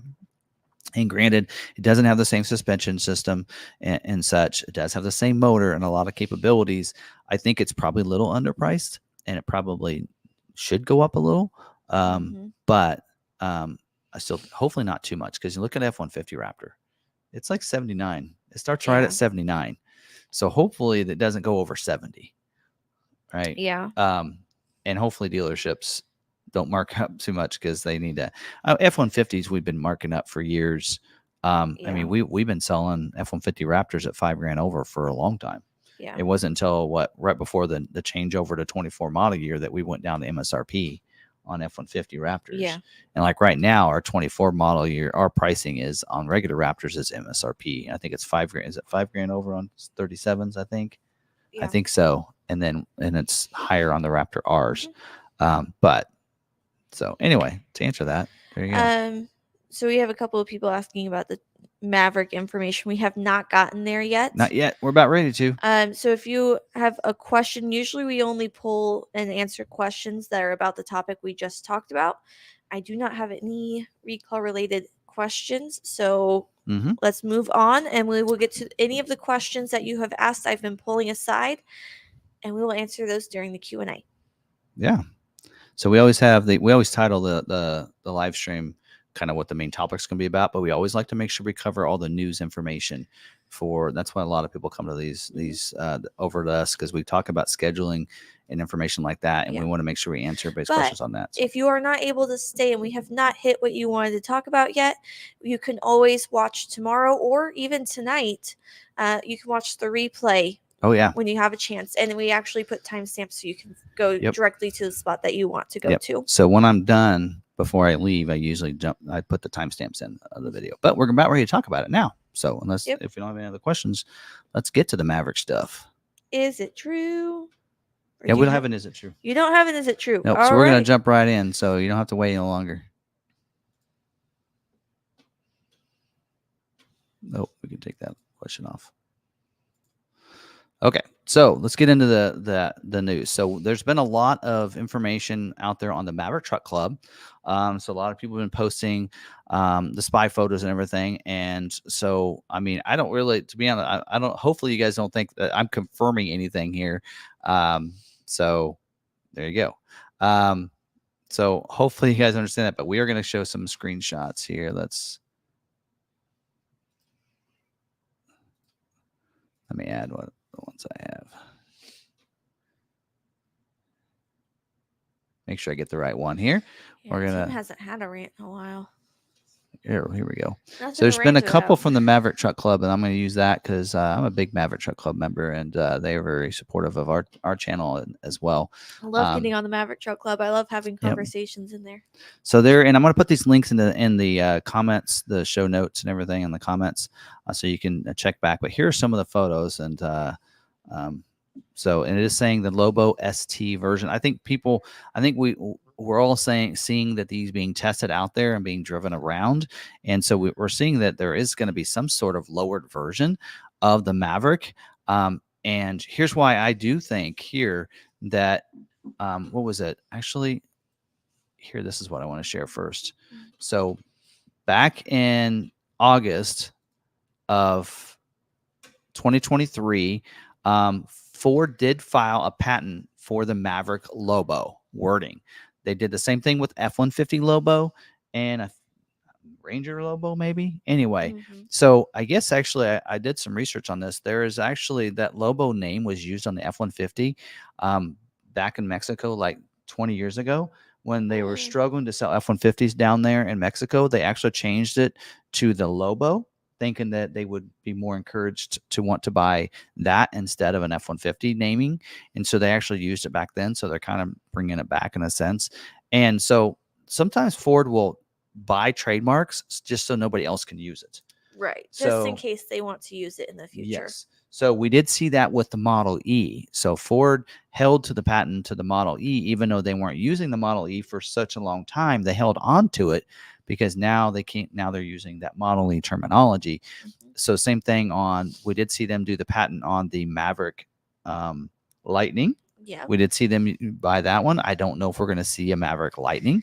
Also the Maverick Thunder, I think they bought, as well as Lobo. So the question is, will they use the Lobo name? They may just be taking those as, oh, in the future we may want to use these. They may not have a plan for them currently. It's just that they probably have a patent for, F-150 Lightning, Ranger Lightning.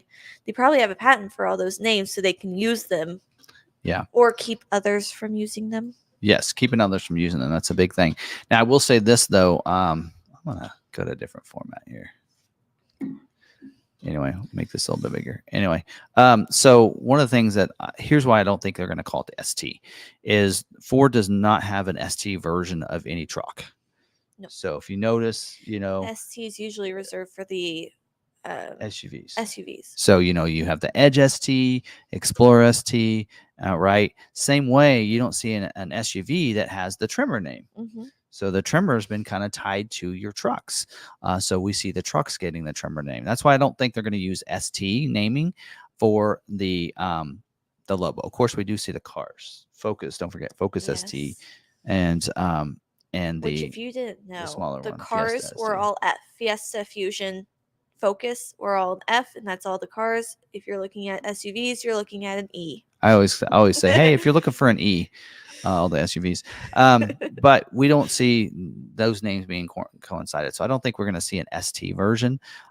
So will they use the Lobo name is the question. Just kind of throwing it out there, but it was more of just having fun. For one, I needed a topic for tonight. For two, these have been floating out there on Maverick Truck Club, and even Automotive News talked about the Lobo. They used that name Lobo, Automotive News. So that's I was going to ask, what does Lobo mean? Do you know? Because Douglas Blair just said it's wolf. Wolf. A wild animal of the dog family. Yes, it is wolf. Yes, did hear that. So, yeah. Cool. And I think we've confirmed now. I haven't confirmed. I can't comment on that. But we know that there is probably going to be a lowered one. We've been seeing some tested. So their assumption that at some point will it be 25 model year? Don't know. We've been seeing these ones tested. Actually, this person in here shows the new grille design. Finally shows itself. Now, this here I want to talk about, because if you look at this, they're saying this is a new grille design. But if you look at that, that's actually not a grill. I think that's just putting into the grill area so they can get as much airflow coming through. They wanted to be able to take off some of the mask. I think they're trying to see performance. They're seeing what's the airflow in, how can it breathe, will it be I think they're doing this to try to get the performance for that Maverick and getting some ideas of airflow in, because you'll notice they took it off down here where the grill shutters are as well. I think they're allowing for as much airflow so they can do some performance tests on this. I think that's why you have that. I think if you look at this, it's just kind of I think it's just something to put in place. I don't think it's the actual grill. They would not show the actual grill yet. No. They wouldn't do that. So if you look, if you look closely, it's kind of like it dips in. So you can kind of see this is a little bit better angle on it. It kind of like it comes inside, concaved in. So I don't believe this is going to be the grill you're going to see. Yeah. There you go. That being said, and I don't know, I don't feel like it's low enough. Like VTEX is lower than this. His is slammed. His is slammed.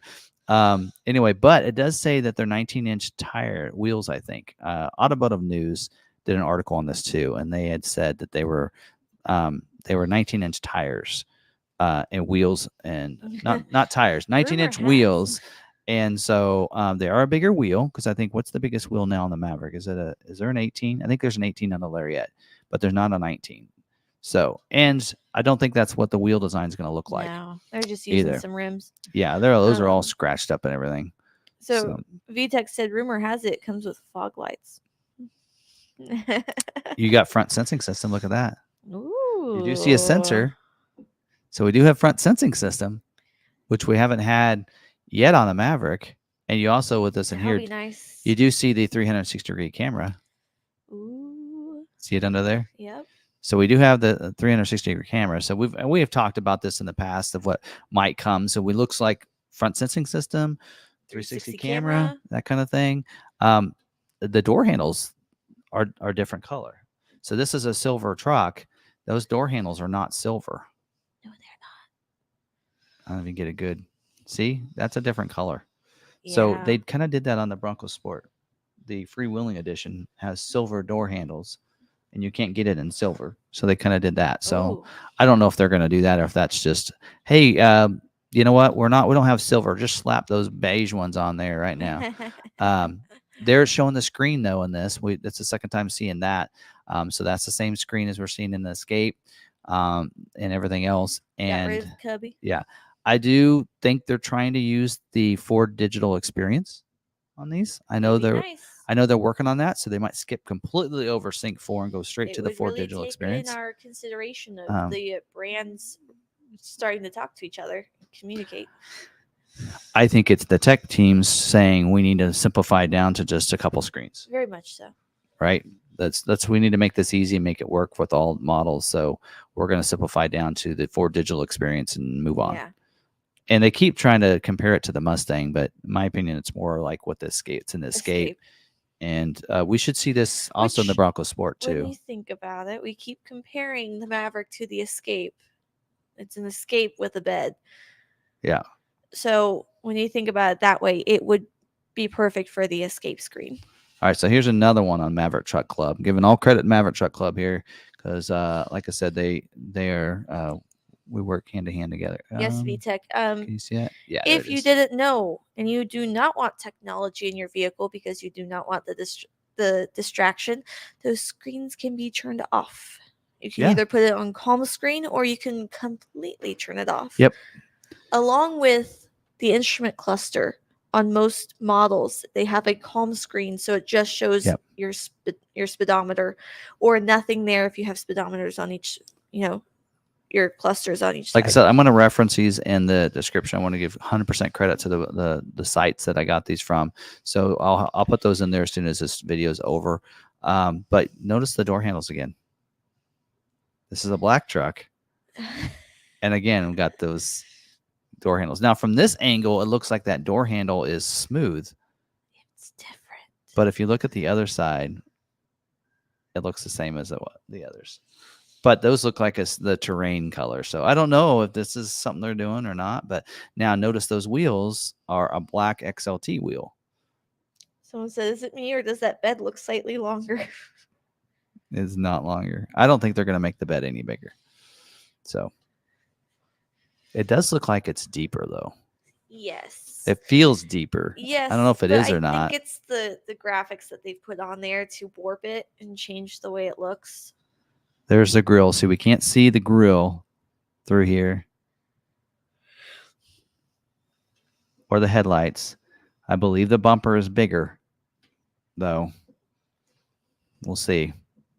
We will see. Yep. I do know there's some companies that are working to help them with some designs for this. I can't talk about that. Bob, you can either email myself at sarahdavis@lawmacarthur.com or timothybartz at lawmacarthur.com. What's that for what? To be put on the pre-order list. Yep. We're going to be taking pre-orders. So there you go.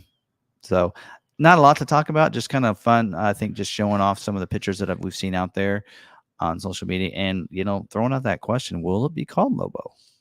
I don't know. We do not know. This is purely speculation. Yeah.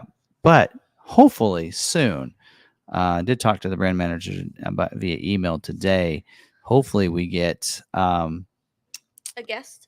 We get some information on when a guest. Yeah, I actually do, because we've been talking a little bit about that because they don't have enough orders for Lariat trim. So they're like, what would it take? Why would people are not choosing it? And so I had some ideas for them, but we'll just have to see.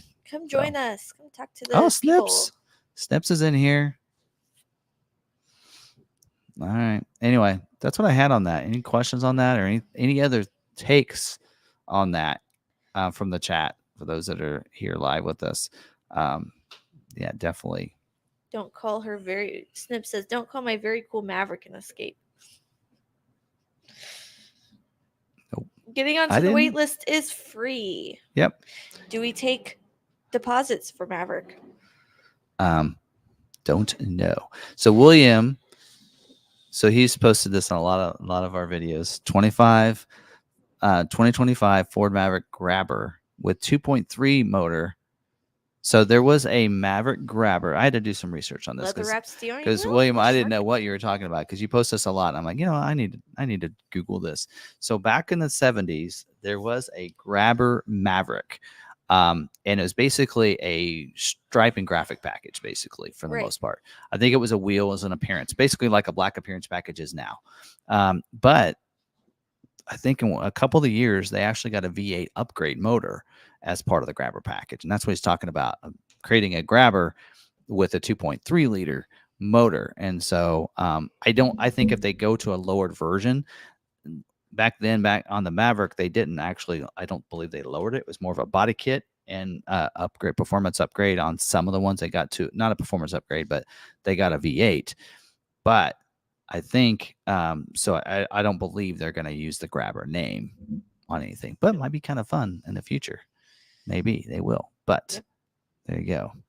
Now, whether or not they'll have a 2.3 liter and put that in there, I personally don't think they need it. No. Provide a power upgrade. I mean, I don't know. I drive my trimmer with a 2.0 right now. If they just gear it right, if they put the same gear ratio and whatever they're doing to the other, make it an all-wheel drive lowered version with the 2.0 geared the way the Tremor is, that's all you need. That thing that churns it out just fine. Would the 2.3 be better? Yeah, it probably would be. I mean, right? I mean, more power, right? Johnny would say more power.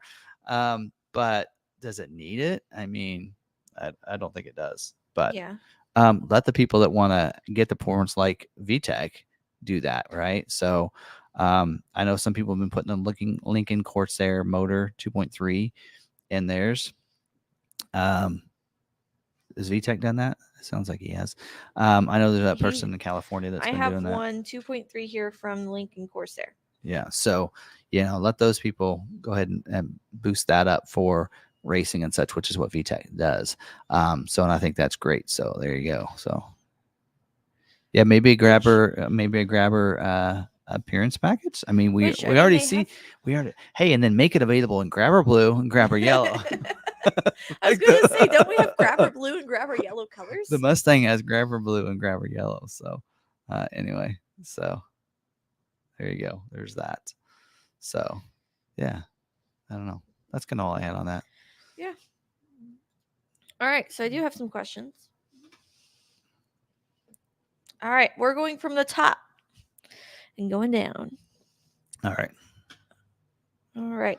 So Amy says, so earlier we were talking about, are they 2 months behind? She's meant when they're shipping from Mexico to Arizona. Actually, they get to Arizona faster than any other place. Yes, but we do see from time to time a specific vehicle will get stuck somewhere for a period of time, or sometimes a batch of them will, if we have a bunch that were built on the same day or close together. For instance, we have one in KC right now that was supposed to be here by the 5th, and it is not here yet. So sometimes vehicles get stuck in a certain place and you won't see them for a minute. Mm-hmm. So that happens. So that might be the case in yours, where it's not typical. Because I'm saying Arizona, like when the Maverick, Arizona will always get theirs first. Spexnator said he got his it was built and got to him within 2 weeks. So he's in California, right? He is in Arizona. Oh, is he? Okay. Spexnator. And say, just kind of like with the dealers that are in Michigan around MAP, they get theirs faster than we would. So Maverick Stallion Performance Package. Will 25 Maverick come in manual? Probably. I would almost guarantee no. Yeah. Unfortunately. Have you seen the new Pro Access tailgate on lots yet? Any delays? We haven't seen any yet, but there are some dealers that I think that are getting some. Mm-hmm. Like I said, that was a job too for the Pro Access tailgate, and I can't remember when they started building those, but those should start arriving any day now. Yep. Well, trimmers came a little before it. Yeah. So when I see a trimmer, then I'll know the Pro Access tailgates are coming right along with it. Henry Stoyer said that he has an F350 Platinum. He wants the tighter turning radius of the 450. Okay. See, so he doesn't need them right now, so that's why he's willing to wait. Yes. Henry says, where are the 4x4 front axles produced? I don't know. I'm sure you would find it. Do some digging for us, Henry. Yeah. They're Dana axles. Where are they made? If Law McArthur gets model year 25 Maverick allocations up front, like we did for the 24 model year, is there any way to time or plan for an order for a July 25 delivery, or do I have to take it when it gets there? Yeah, that's difficult to try to plan. Well, what you can do is, wait to put the order in until like that. So Yeah. we will not get ours up front like they did. They did that because of the way they are now. Yes. Actually, starting in July with July scheduling, it will go to the turn and earn process again. So even to the end of this model year, it's going to go to that system. So next year we'll go to that system as well. So we'll be getting allocations every month. So it won't be like this anymore. We'll probably continue. We'll probably be getting 30, 40 allocations each month, or maybe less, but somewhere around 30 is would be my guess. When you think about, we're selling about 300 Mavericks a year, 325, divide that up, so we'll probably get about 30 allocations a month, somewhere around there, 25 to 30, somewhere in there each month. But it's going to be hard. It will be a month to month. So if you're wanting a July delivery, you're looking at maybe a June production. You'd probably want early June, which is hard to pinpoint that. So 2 months before that, you kind of almost got to plan backwards that way. Mm-hmm. So you want a June production, your May, April. So you're hoping to get one scheduled in April. Yep. I'd maybe even try to go the month before and just have it set here for you. And then we won't, if you've done paperwork, then you don't have to, you can take delivery in July if you want. So we had people do that for the Maverick meetup, like Snips. Yep. She was one of those.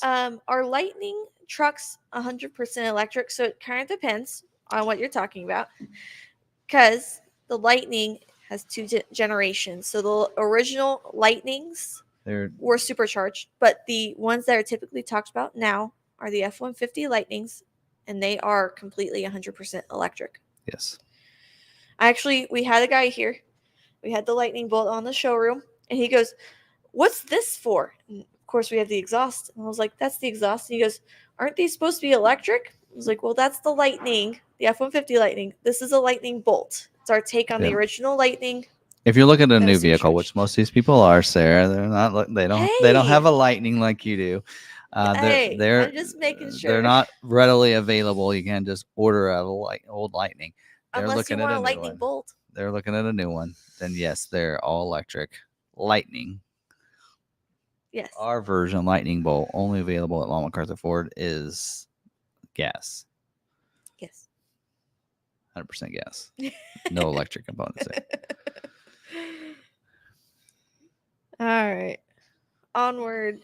In your opinion, when would be the latest we are going to see the Peak Blue Heritage 2-door Bronco available to potentially purchase from a dealer in 24? Would there be a 25 rollover? The latest or the earliest? Like when we first see one, or how long until we... Dealers that stick onto theirs, they could have them for a long time. So I can't really dictate that. I can tell you they are scheduling this month for the Peak Blues. So anything that's scheduled this month for July production date could be a Peak Blue. So we could see a Peak Blue start arriving at dealers in August. Mm-hmm. So there you go. All right. Oh, thank you, Databetic. He says, "Thank you for always finding my questions and providing such honest and in-depth answers. It really makes a huge difference in planning/decision making." My pleasure. And I'm actually going to post these comments in the show notes here. Maybe. You're going to do what? I'm posting these. It's over here. I'm posting those links to those. Oh, okay. I noticed that your scheduling video that order numbers start with 03 or something like that. I ordered in March from my local dealer, and the order number they gave me from the Ford email was 000. Is this a bad thing? So each dealer is allowed to make their own order number. So for us, we like to place our order numbers based on the salesman. So that way, when it comes in, we can easily go, oh, that's for this salesman, without having to look it up too far. So by doing that, we do first letter of their first name, first letter of their last name, or we have a couple of, matching initials there. So they choose like their middle name or something else. But then we have two numbers in between. Some dealers will do a running sheet of all orders, and when they get to 100, they go back to 00, or like 1,000, they go back to 0000. For instance, we have a salesman that does not use his initials. He uses B and then 3 numbers, and he keeps a running sheet. And once he hits, what is it, 100 or whatever? Yeah, it rolls back at some over. point, he starts it back over at 000. Yep. So it really depends on how your dealer's running their order numbers. It may be based on salesman, or it may be based overall at that dealership if it's a smaller dealer, where they can keep track of how many orders they've taken and what number they're on. So that would not be concerning. I would just check with your dealer and see where you're at and if they're getting allocations if you're not scheduled yet. Yeah, every dealer. Our stock ones will have, because we can put our own stock orders in if we want. If we let the region do what they call sim orders, they'll start with an S. Yep. We have a couple of different people that order for us our stock ones, and some of them will start with an M. Yes. Some of them with a D. Yep. So it depends on who does the order. They can tell. For instance, I put the order in, or that person put the order in.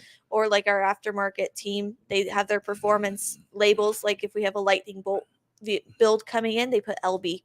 So they know, that one's made. Slated. That one's supposed to come in, and that one's for a build. So we can tell that. It's a lot easier for us, and we have our own system of how we do things, and each dealer will have their own system.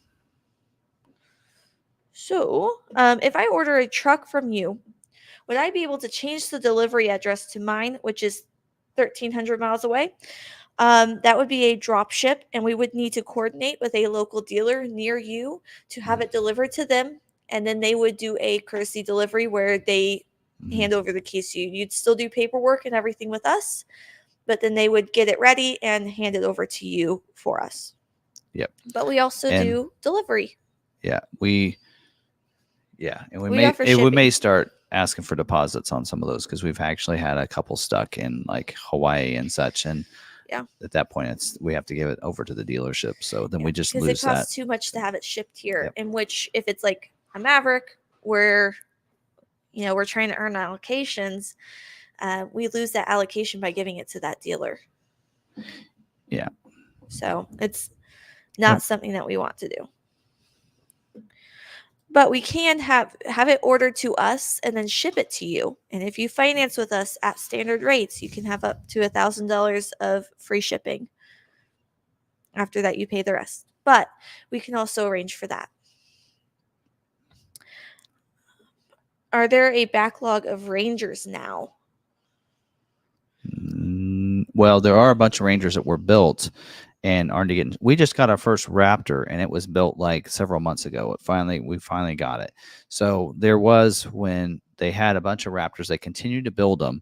And if they have quality issues, they want to check on the quality before they let them go. There probably is a backlog of Rangers. Now F-150s are starting to really come in quickly, so it may not be much longer before we see it really catch up. So yep.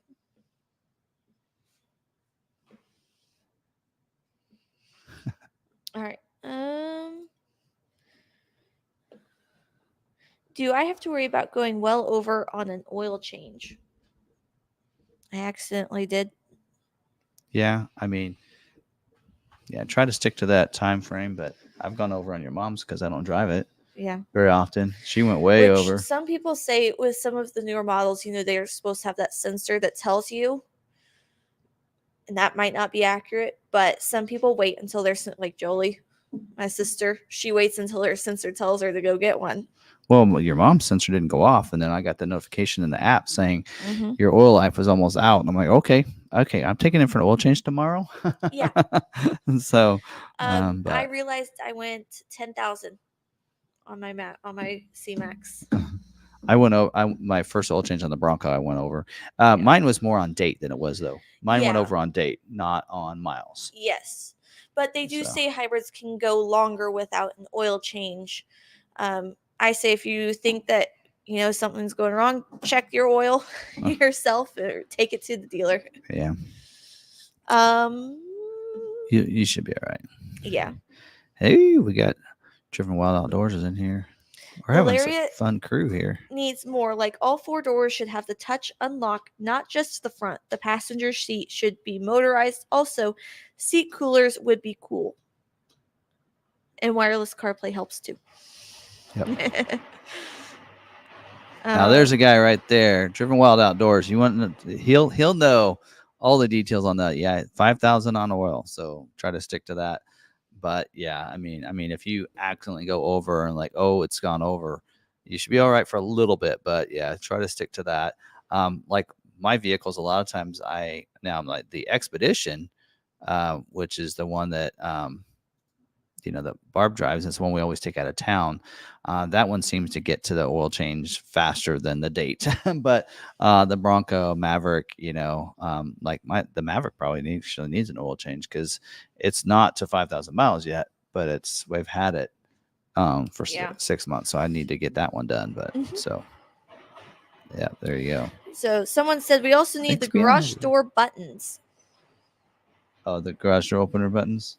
Yeah. Universal garage. Yep. By the way, Dwayne, nice having you in here. Yes. So looking forward to watching more. I watched the one with Johnny on there, so I should listen to it more than I did. I listened to it on the way to the airport last week. So yeah. Put the phone off to the side. I didn't watch. I listened. Father Abraham says, any idea on price points for 25 models? We have not heard anything on that side. No. Everything that we are talking about when it comes to 25 Maverick right now is purely speculation. Ford has not given us any information. I'm not. Yeah, they won't. They know I'll blab, so they won't tell me. Have you heard how bad the hail damage from KC train depot was? We had some hail come through, but it was really small. I mean, I saw it. Well, that Monday I was gone, but this isn't the one they're talking about. No. This is the one before that. Yes. But his was still on the train. Yeah, I think yours is fine. And that's probably not the problem. I think they're just trying to get through what's sitting there right now. Yeah. And it'll tell us actually if there's any kind of damage, it'll actually tell us on that. Mm-hmm. So since yours doesn't say that it has any damage, then yours probably doesn't have any damage. So because it'll usually say held for. Like we had some of our last Mavericks that it did say it was held for damage. So it'll actually say that. So yours does not say that. So it should be good there. Ragnarcon, woo, Sarah with the answers tonight. At this point, Tim can just go and grab takeout while Sarah handles this. I do listen during Q&A. Let's see. Oh, and the what package were we talking about earlier? Lobo? You mean we were talking about Lobo? The one with the package. Oh, the Maverick grabber? Yes. It was also upgraded with 2 hood scoops. There you go. I think depending on the year. They had, it looks like every year they did something a little different. Probably. Stripes. I was reading, what was it, Hemmings or something. I was reading what they were talking about on there. Yep. Yep. So what's in the cup?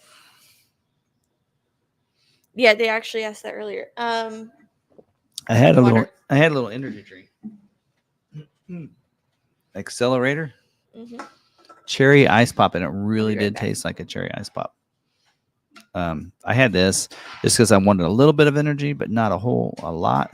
It's only 10 calories, not too bad. Hopefully, I don't know if it gave me any more energy. But this is root beer, so I think it's Barks root beer. All right. Anyway. All right. Next. Let me go. Actually, she's got all the questions. There you go. Any other questions? See, I don't do well with moderating. 10:04 Eastern. Yep. All right. Grabber could be fun. Having a grabber. I kind of like the idea of having a grabber package. It's more of a graphics, and an appearance look, and then making available in grabber blue, grabber yellow. I think that'd be fun, right? Making exclusive colors just for it, right? And maybe even added another grabber color. Gotta be fun. Anyway.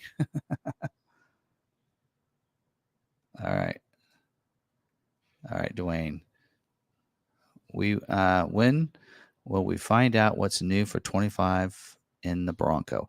I think because I know production's supposed to go through November or December of this year. So and trailing back. So we know if a new model year is gonna start, let's say it's December, which I think that's what it will. If a new model starts in December for production, right? They need they schedule 2 months in advance. So taking it back, that's November, that's October. They'll need orders in there. So you're going to probably see scheduling or being able to put orders in as early as September. So I got a feeling probably August, September. And that's why Maverick and Bronco Sport, I think, will be July, mid-July. They told me July, August for Maverick. So I think we'll maybe, hopefully in July, start seeing Maverick and Bronco Sport. I'm hoping Expedition in June, because Expedition's a little earlier than the others. So I'm hoping 25 Expedition in June, which is when it was 3 years ago. And then probably Bronco the month after.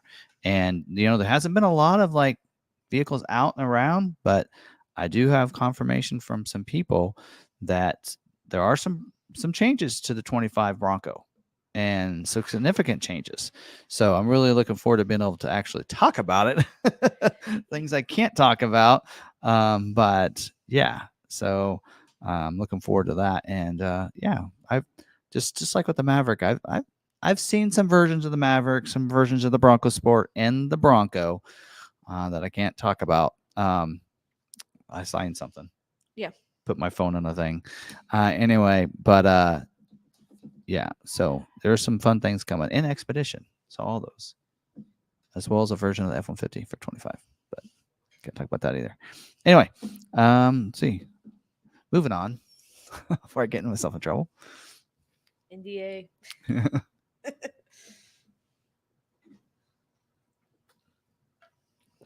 All right. I don't have any more questions. All right. Tim needs the hush money. All right. That about it? I think so. Any other questions? Having a garage door. Now we can talk. Actually, we can talk about Lariat on the Maverick. Mm-hmm. We want to talk Maverick stuff for a little bit, because I know they're struggling right now. There aren't a lot of orders being put in for the Lariat trim, and they were asking if they think I know why that might be and what they could do to the Lariat to help more people order it. Yeah. And I said, go back and take off those packages from the Lariat trim. And so they had said, but most people, 90% of the people ordered all those packages. And I'm like, well, that's, and I kind of mentioned, I'm like, well, that's okay, because here's the deal. So let me let's go back to this. We'll talk Here's about the rant, Douglas Blair. Here we go. Here's the rant. Yeah. He's like, no rants? No, I ranted a little bit, kind of a little bitty one. So let's talk about this for a second here. We need to VTech, yeah. Here, let's make this a little bit. So he's gonna go a little bit more in depth than just that. What? Lower the price. Oh, lower the price. Well, yeah. That might help. Ragnicon says that they need to hand out cannot talk about future product hats at the dealer meeting. That or t-shirts. Yeah. Okay, so here now look at the breakdown. XL, XLT, and Lariat, even if with the same prices. Okay, XL, 23,815. XLT, what's that, about $2,500 more when you go XLT. But then look how much of a jump it is when you go to lariat trim. It 85. Do the math. Yeah, $8,500 to go from XLT to the lariat. $8,500. So 23 model year, that was only about a $3,000 jump. Mm-hmm. That seemed reasonable. So then you go into a lariat trim and then you start building it out. And at that point, then the customer walks themselves up to the $8,500 if they want it. And so that's what I told them. I said, why don't you just start with a lariat trim? You get the leather, well, the ActiveX, whatever. You get the Sync 3. You get, you get the power sliding rear window. You get some of these things that are part of the luxury package for the XLT included. So make it an XLT luxury equipment as standard in the lariat trim, and then you can make that other premium package, and then you can add the other two, right? Mm-hmm. Of course, in my opinion, bliss and lane keeping should be the lane keeping system should be standard on lariat. Should be standard right? on everything. Anyway, so but then it allows them to do that. We learn this in sales is when someone comes in, let's start with a more basic XLT. Let's show them the XLT. And if they say, yeah, but I want leather, or yeah, but I want this, they have then we said, well, this here is 26.3. And then they say, well, I want hybrid. Okay, well, that's $1,500 more. I'm okay with that. Mm-hmm. So they're walking themselves up to it instead of saying, hey, I want a lariat, I want leather. Great. It's $8,500 for leather. Yeah, basically. Right. And so I think that's the difference in why it needs to be. A bunch of people back out on their lariat Mavericks because they were like, I just want a lariat for the leather. I didn't want all these packages, and now it's too far out of my price range. Yeah. Well, and then the price increased too, but also the hybrid being $1,500 more didn't help either, because you talk about that, because now you go hybrid, now you're actually it's cheaper on the lariat. It's actually because the lariat requires on the 2.0 the all-wheel drive. That's why it's showing that. So you're another $2,000 for all-wheel drive. So there's another. If you're looking at EcoBoost, well, now you're making me go all-wheel drive as well. Yeah, that may hurt the fact too. But anyway, but also because 4K is mandatory on it, right? Huh? 4K is mandatory on it, right? No. Oh, okay. But and I mentioned this to him too. I'm like, you also need to make it the Copilot 360 package. It's $800. You need to make that available in XLT as well. Yep. I mean, to be honest, we've gone over this before, and so if I have and I'm boring you guys, my opinion, XL shouldn't have cruise control, and not to make anybody upset, the XL people out there, but if there are a lot of people buying XL and not as many buying XLT, XL is supposed to be an entry level vehicle, just like with the Ranger. I think XL needs to be no cruise, and you cannot get the bliss and the lane keeping system. You can't get power mirrors. People that want a truck, they want to get into a hybrid truck, they can do that on the XL. You want some of the convenience features of cruise, lane keeping, bliss, which should come standard on XLT. There you go. Now your XLT, here's $2,500. Just more than just a wheel and a different grill. Now you're also getting, the bliss, whatever. And I think XLT should come standard with push button start and intelligent access. So throw that in there. Anyway, so there's that. And then Lariat, again, allow XLT and Lariat to have the Copilot 360 assist package, have it a premium package. And I told them, I said, look at the same vehicle made at the plant, Bronco Sport. That is a great example. Big Bend, Outer Banks, Badlands, all those have the option of the Copilot 360, and they also have a convenience package / premium package / luxury package, whatever you want to call it. They all have their own little package, within each of those that allows them to get some of the other amenities if they want it, but they don't have to, and they have to order it. So you go to Badlands isn't loaded up. Okay, you want a Badlands? You have to go premium package. You have to go Copilot 360 assist. That's basically what they've done on the Lariat. Yeah. Right. There you go. All right. That's my take on that. Do we know when 25 Maverick will be revealed? We don't. We think July, August, sometime around there. Yeah. I bought an XL and then added all my features from VTech.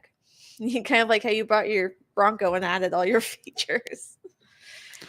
Now, here's what I'd like to see. What was it? What was the year the trimmer was introduced? Was that 23 model year? Yeah. So you saw in 23 that they revealed the trimmer like a month before.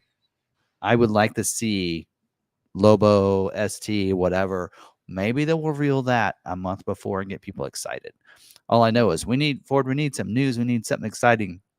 I need to talk about something each week because I'm like, what are we going to talk about this week? I'm like, well, there's been a lot of footages of the Lobo Maverick, so let's throw that in and talk about it this week. But it's summertime. We need to get people talking, so let's start getting people excited. Sneak peek some stuff. And if you look at some of the footage, like we watched that, those vehicles, that Maverick was not, and some of those pictures that was not in motion. I feel like it was, hey, stand over here. I'm going to drive by real slow and get some pictures, and let's throw those on. Let's get to some people and put them on social media. So, I mean, Ford will tell you what they want, but those spy photos of the badged up stuff, they do that on purpose. Yeah. They could take that to a testing track. Yeah. Easily. Rich said, make the Lariat key fob smaller. So that key fob is just as big as any other Maverick or any other key fob in the Ford lineup. Yep. My Bronco's the same size. Yep. What is special about Lobo? We talked about it earlier, but it's basically the ST version. ST is usually reserved for the SUVs. Yep. There's been just a lot of talk on Maverick Truck Club. Car and Driver posted it. Ford Authority. Automotive News has been talking about, hey, they have the name Lobo. Is that what that lowered version is going to be? And we just kind of looked at some of the spy photos and such like that, and just kind of we just had some fun with, is that what it's going to be called? That kind of thing. So, but you can back up if you want to watch that and all that. We did that about an hour and a half into the live stream. I looked, it was like an hour and a half in. So if you want to go back about an hour and a half in, then that's about when we started talking about it. Driven Wild Outdoors says, I know you're talking about Maverick. However, in the Ranger, the trimmer package would be the best value in real world off-road performance. Agreed. I feel the same way about the F-150. The F-150 trimmer, I think, is a great value and a great off-road vehicle. And I think, so we'll see. At first I thought, well, maybe they won't make a trimmer in the Ranger now, but they make a trimmer and a Raptor in the F-150. So why not? Right. Yeah. Because people sometimes don't care about the exclusivity. They just want a really a good off-road vehicle, and a trimmer can do that. Yep. Make it a 2.7. I think that'd be great. I agree. So Patrick Tier, I have an order number of 000 for Ranger Raptor. Your scheduling video indicated the lowest order number is 03. Do I have a problem? So order number is that 4 digits. Your priority code is 2 digits, and the lowest you can go is 03. So it's up to the dealer. It's up to the dealer on both of those. The dealer creates the order code, but order number. Your order number probably actually isn't 0000. The first one has to be a letter. So it's probably O. Oh. It's probably a capital O, and then 4 and 3 zeros behind it. Yeah. But that 03 is the lowest that you can get on priority. So you're good there. And I might be wrong on that. All of ours start with a letter, but maybe just because that's how we do it. I know the region uses an S. Yeah. For the sim orders, but I might be wrong on that. It could be zeros. How the dealers do it, or our dealership does it, because I could test it out. The region doesn't. I could test it out, but each dealer has a certain. Yeah, but the 03 is a priority code. Well, 000 is your order number. So they're two different things. Order number doesn't mean anything. They probably maybe go up on theirs and then start back over at 0000 and just that they're just resetting for your order. Yeah. There you go. And then somebody said theirs was 0731. So you can use the number. So it can be 4 numbers. Okay. There you go. We just always use a letter. Fleur uses Z, y'all use S. Yeah, well, I was going to place an order for myself, and use S, and they're like, you can't do that. I'm like, okay. Now Z is I can say S or Z. We have some from that the region puts in that are Z's as well. So S and Z is what the region uses usually. Yeah. For those stock orders. So S is sim orders, and then Z is they're not sim orders. They're I don't know what. Yeah. I don't know, but anyway, yeah. So. You can put in 4 numbers. I just put in 0000. Well, yeah, they already confirmed it. A couple of people said they put theirs started with 7, and so we just never used it that way. We like we have a pretty good system that works for us, so we know what salesperson it goes to. So anyway. Yep. All right. Anything else? Let me go back. I'm behind by 7 comments. I'm curious what new trims will come out for 25 Ranger. Trimmer, regular XL, non-STX, regular XLT, etc. Okay, so to be honest, XL, they're really, I don't know why they even call it an XL, because if you look at an XL Ranger, they all come standard with the STX. So all Rangers for this year come standard with the sport package. And on the XL, that's the STX. So I don't know why they just do away with the XL on the Ranger and just make it an STX XLT with the sport and such. Now you can get an XLT Chrome package. So where it comes standard sport package, you just choose Chrome package instead, and it gives you the Chrome bumpers. So there's that. So that's possible. But hopefully we do see a trimmer. Hopefully we see moonroof, right? You know, there's a lot of people like, I can't believe I can't get a Ranger with a moonroof. So a lot of people have mentioned that. So hopefully we see, and I think this was the first year. Will we see Super Cab come back?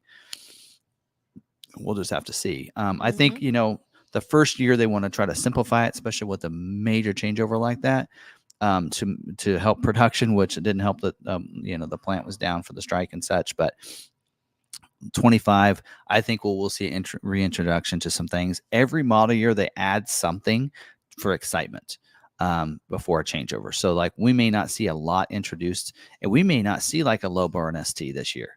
That may be a 26 model year.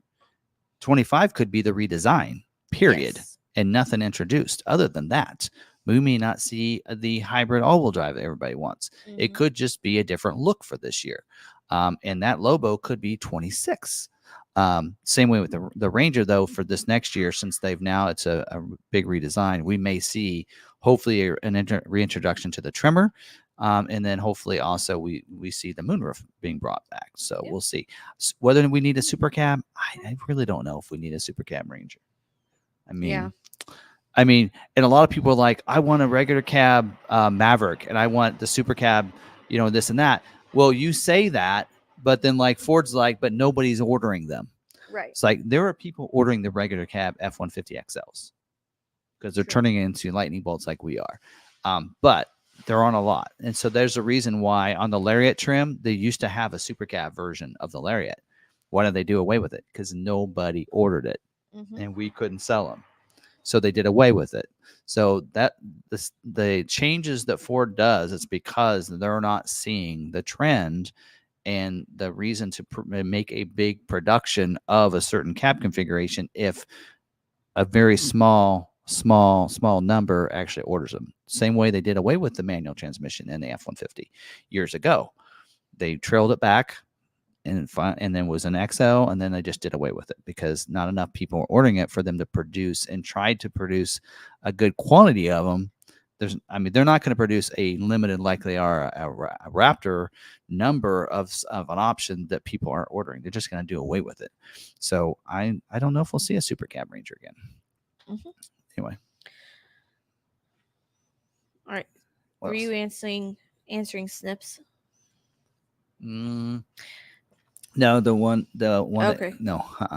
She asked, do we ever think that Mavericks and others that have a full back seat will ever go back to the little suicide back seat so the truck bed can be a little longer? Oh, so like the Super Cab version. Yeah. Basically what she's talking about, where the doors open up. I don't know. They're more likely to make the bed just longer. Yeah. like on the F-150, you have Super Crew and you have a 5.5 foot bed and a 6.5 foot bed. It'd be more likely that they just make the bed a little bit longer for some. But I think with the flexibility of being able to flip that down, and we did see that they're patenting that the mid gate. That's probably going to like, oh, we're going to give you a mid gate. Well, but if you have people in the back, you can't. I can't flip the seat down if I got a car seat back there and I got kids back there or I got somebody driving with me. I actually need it going the other way. Yeah. Midgate doesn't always help you out if you got people sitting there, right? So I guess we'll see. I don't know. I don't think we'll see a super cab anymore. I think if you need a little bit longer bed, they might just make a little bit. Or if you need a little bit longer bed, it's time to go up to Ranger or go up to F-150. That's what those trucks are for, or for the bigger beds. Yeah. The envision of the Maverick was not necessarily about hauling a bunch of long stuff. That's what the bigger trucks are for. Mm-hmm. It's about, this is a truck that you can drive around and you can put, it's more or less carrying smaller cargo, smaller things in the bed. So they each have their own purpose, right? Yep. All right. What other questions you got? All manufacturers make push start buttons on pickup trucks except Ford. Ford should have it from the base model. Say that, yeah. I mean, that's all. Yeah. It's all about cost. I mean, how high do you want to go in price? And the more you make some of that, I agree. Escape, the cheapest Escape has push button start, but also the cheapest Escape is $33,000. Yeah. One says you can't get a bigger bed on a Ranger. That's where you move to an F-150. It's longer.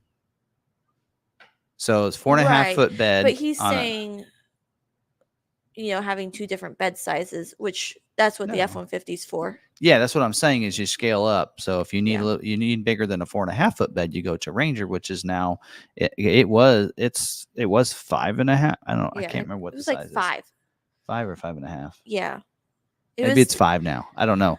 But yeah, then go up to the Ranger, and then if you need because even an F-150 is 5.5 foot bed. Yes. So how much bigger do you need the Maverick when you got a F-150 that starts at 5.5 foot bed? Which then you have the option to go to a 6.5, right? Yeah, or an 8 foot on the there's XL. Yeah, XL. I think it's an 8 foot. Which then you can get an even bigger one on Super Duty, or is it still the 6? It's 6.5 or 8. Okay. So you just keep sizing up on your vehicles. Yeah. If you need something bigger. Yeah. And don't forget, you can still put 8 foot plywood in the back of a Maverick. Right. Why does the F-150 hybrid have horrible miles per gallon, only 2 miles per gallon better than the regular gas one? Well, it's still 2 miles per. Yeah, I agree. Yeah. We talked about this because I said, I think there's a hybrid coming to the Expedition. I'm ready. And he's like, well, it's not going to get you any better gas mileage than the current Expedition. I'm like, well, I'm hoping for a better hybrid motor that's more about fuel economy and less about, because really that hybrid motor is more about the functionality of being able to use all the electricity in the bed of the truck, right? It's basically making an F-150 a big generator and still having a gas motor. It's all about, and it does tow more than the 3.5 EcoBoost does. And so it is a misleading concept that it's a hybrid, so it's going to get better fuel economy. It's hybrid to use with the gas motor to get better towing and payload capabilities and having all this basically a generator on wheels. Yeah. So without going to an full EV. Yeah. Right. Yep. Anthony said 25 Bronco Sport wheelbase is a little longer. So is there a little bit more backseat leg room? Have you seen something I haven't seen on actual numbers of 25 Bronco Sport? Because I have not seen any logistic numbers. If you do, send me the link. I'd love to see that. I don't know that they've published for sure anything. Yeah. There might be some speculation at this point, but the ones that have been driving around doesn't look like it's any longer than the current one. Yeah. So Snips was saying, I like the size of my Maverick, but don't really need the back seat. I like the look of those old Ranger pickups. Which I get. Well, then there you go. Then if you get the midgate, right, then you can lay those seats down. And then if you need that extra room, then you can lift that up, open up the back, and then you can slide it in like the old Avalanche. Yeah. Right? Yep. Exactly what we talked about last week. So if you don't know what the midgate is, Was that we talked about that last week? We did. Was it okay? I believe it was last week. Last week or the week before, we talked about the Yeah. midgate. Was that during the Is It True? Yeah, it was during the Is It True? So either last week or the week before. Do we have nows here? Can't remember. I My don't know. weeks are. Anyway, Yeah. it was part of together. the Is It True? And Yeah. we don't have timestamps on last week's video, but apparently the 25 Bronco Sport has a wheelbase of 105.1 and is 172.7 inches long. did they come out with the specs already? Well, in that case, did they come out with the specs? He was asking if you thought maybe Ford might be doing that to the Bronco Sport. Hold on. You mean another model? I mean, if they're given numbers of that, he's asking if they do it to a different model. You mean? I don't know. Ford will be doing that. Oh, making like a midgate, or he was asking if maybe we thought Ford might be doing that to the Bronco Sport, same as last year. Googled. So I'm confused. Are we comparing it to another model? I don't know. Yeah, I don't see any. Although there is, like, Edmunds and them are getting information ready. Okay, so I think there's some speculation. Now you got to be careful on what videos you see out there, because there are some videos out there, and 24 and 25 Bronco have the same wheelbase. Oh, there's some videos that came out back in December, and it was all these channels that are just like trying to get views. Yeah. Here, vehicle information, Ford.com, 25 Bronco Sport. Oh, it just says sign in to view personalized vehicle details. Hold on, though.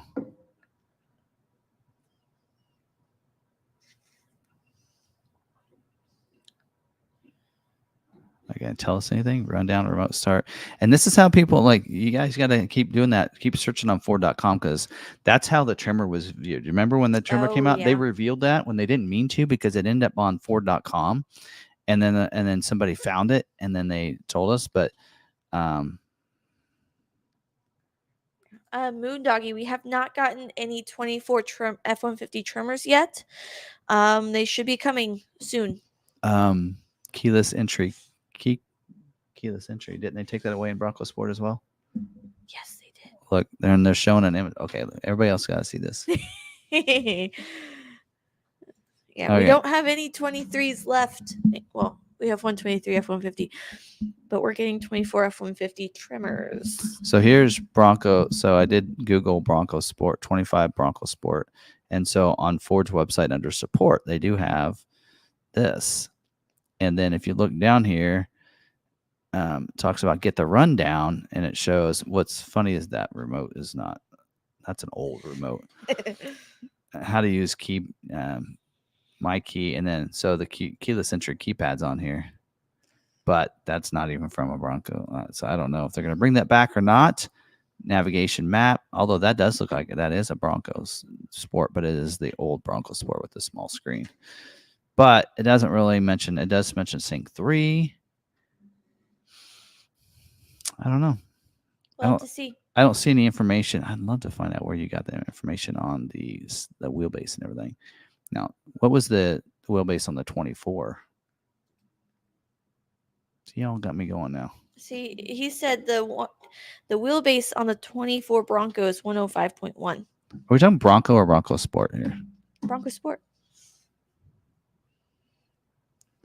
Okay, so Douglas says 24 and 25 Bronco Sport have the same wheelbase. Mm-hmm.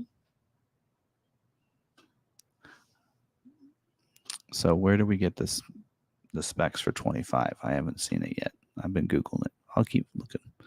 Anyway, so there you go. I don't know. Car and Driver has the specs for 24 model year. Anyway, I don't know. Well, if they're the same, then I don't think it'll change Cars seating Direct. capacity. Cars Direct. How can we buy Maverick OEM rims if I want to change mine to another style? Can you buy those through aftermarket? On what? What was it again? Maverick OEM rims. Yeah, you can get those through your parts department. Yes.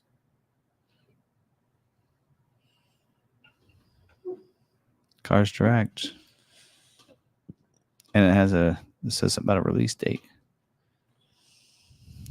Standard engine.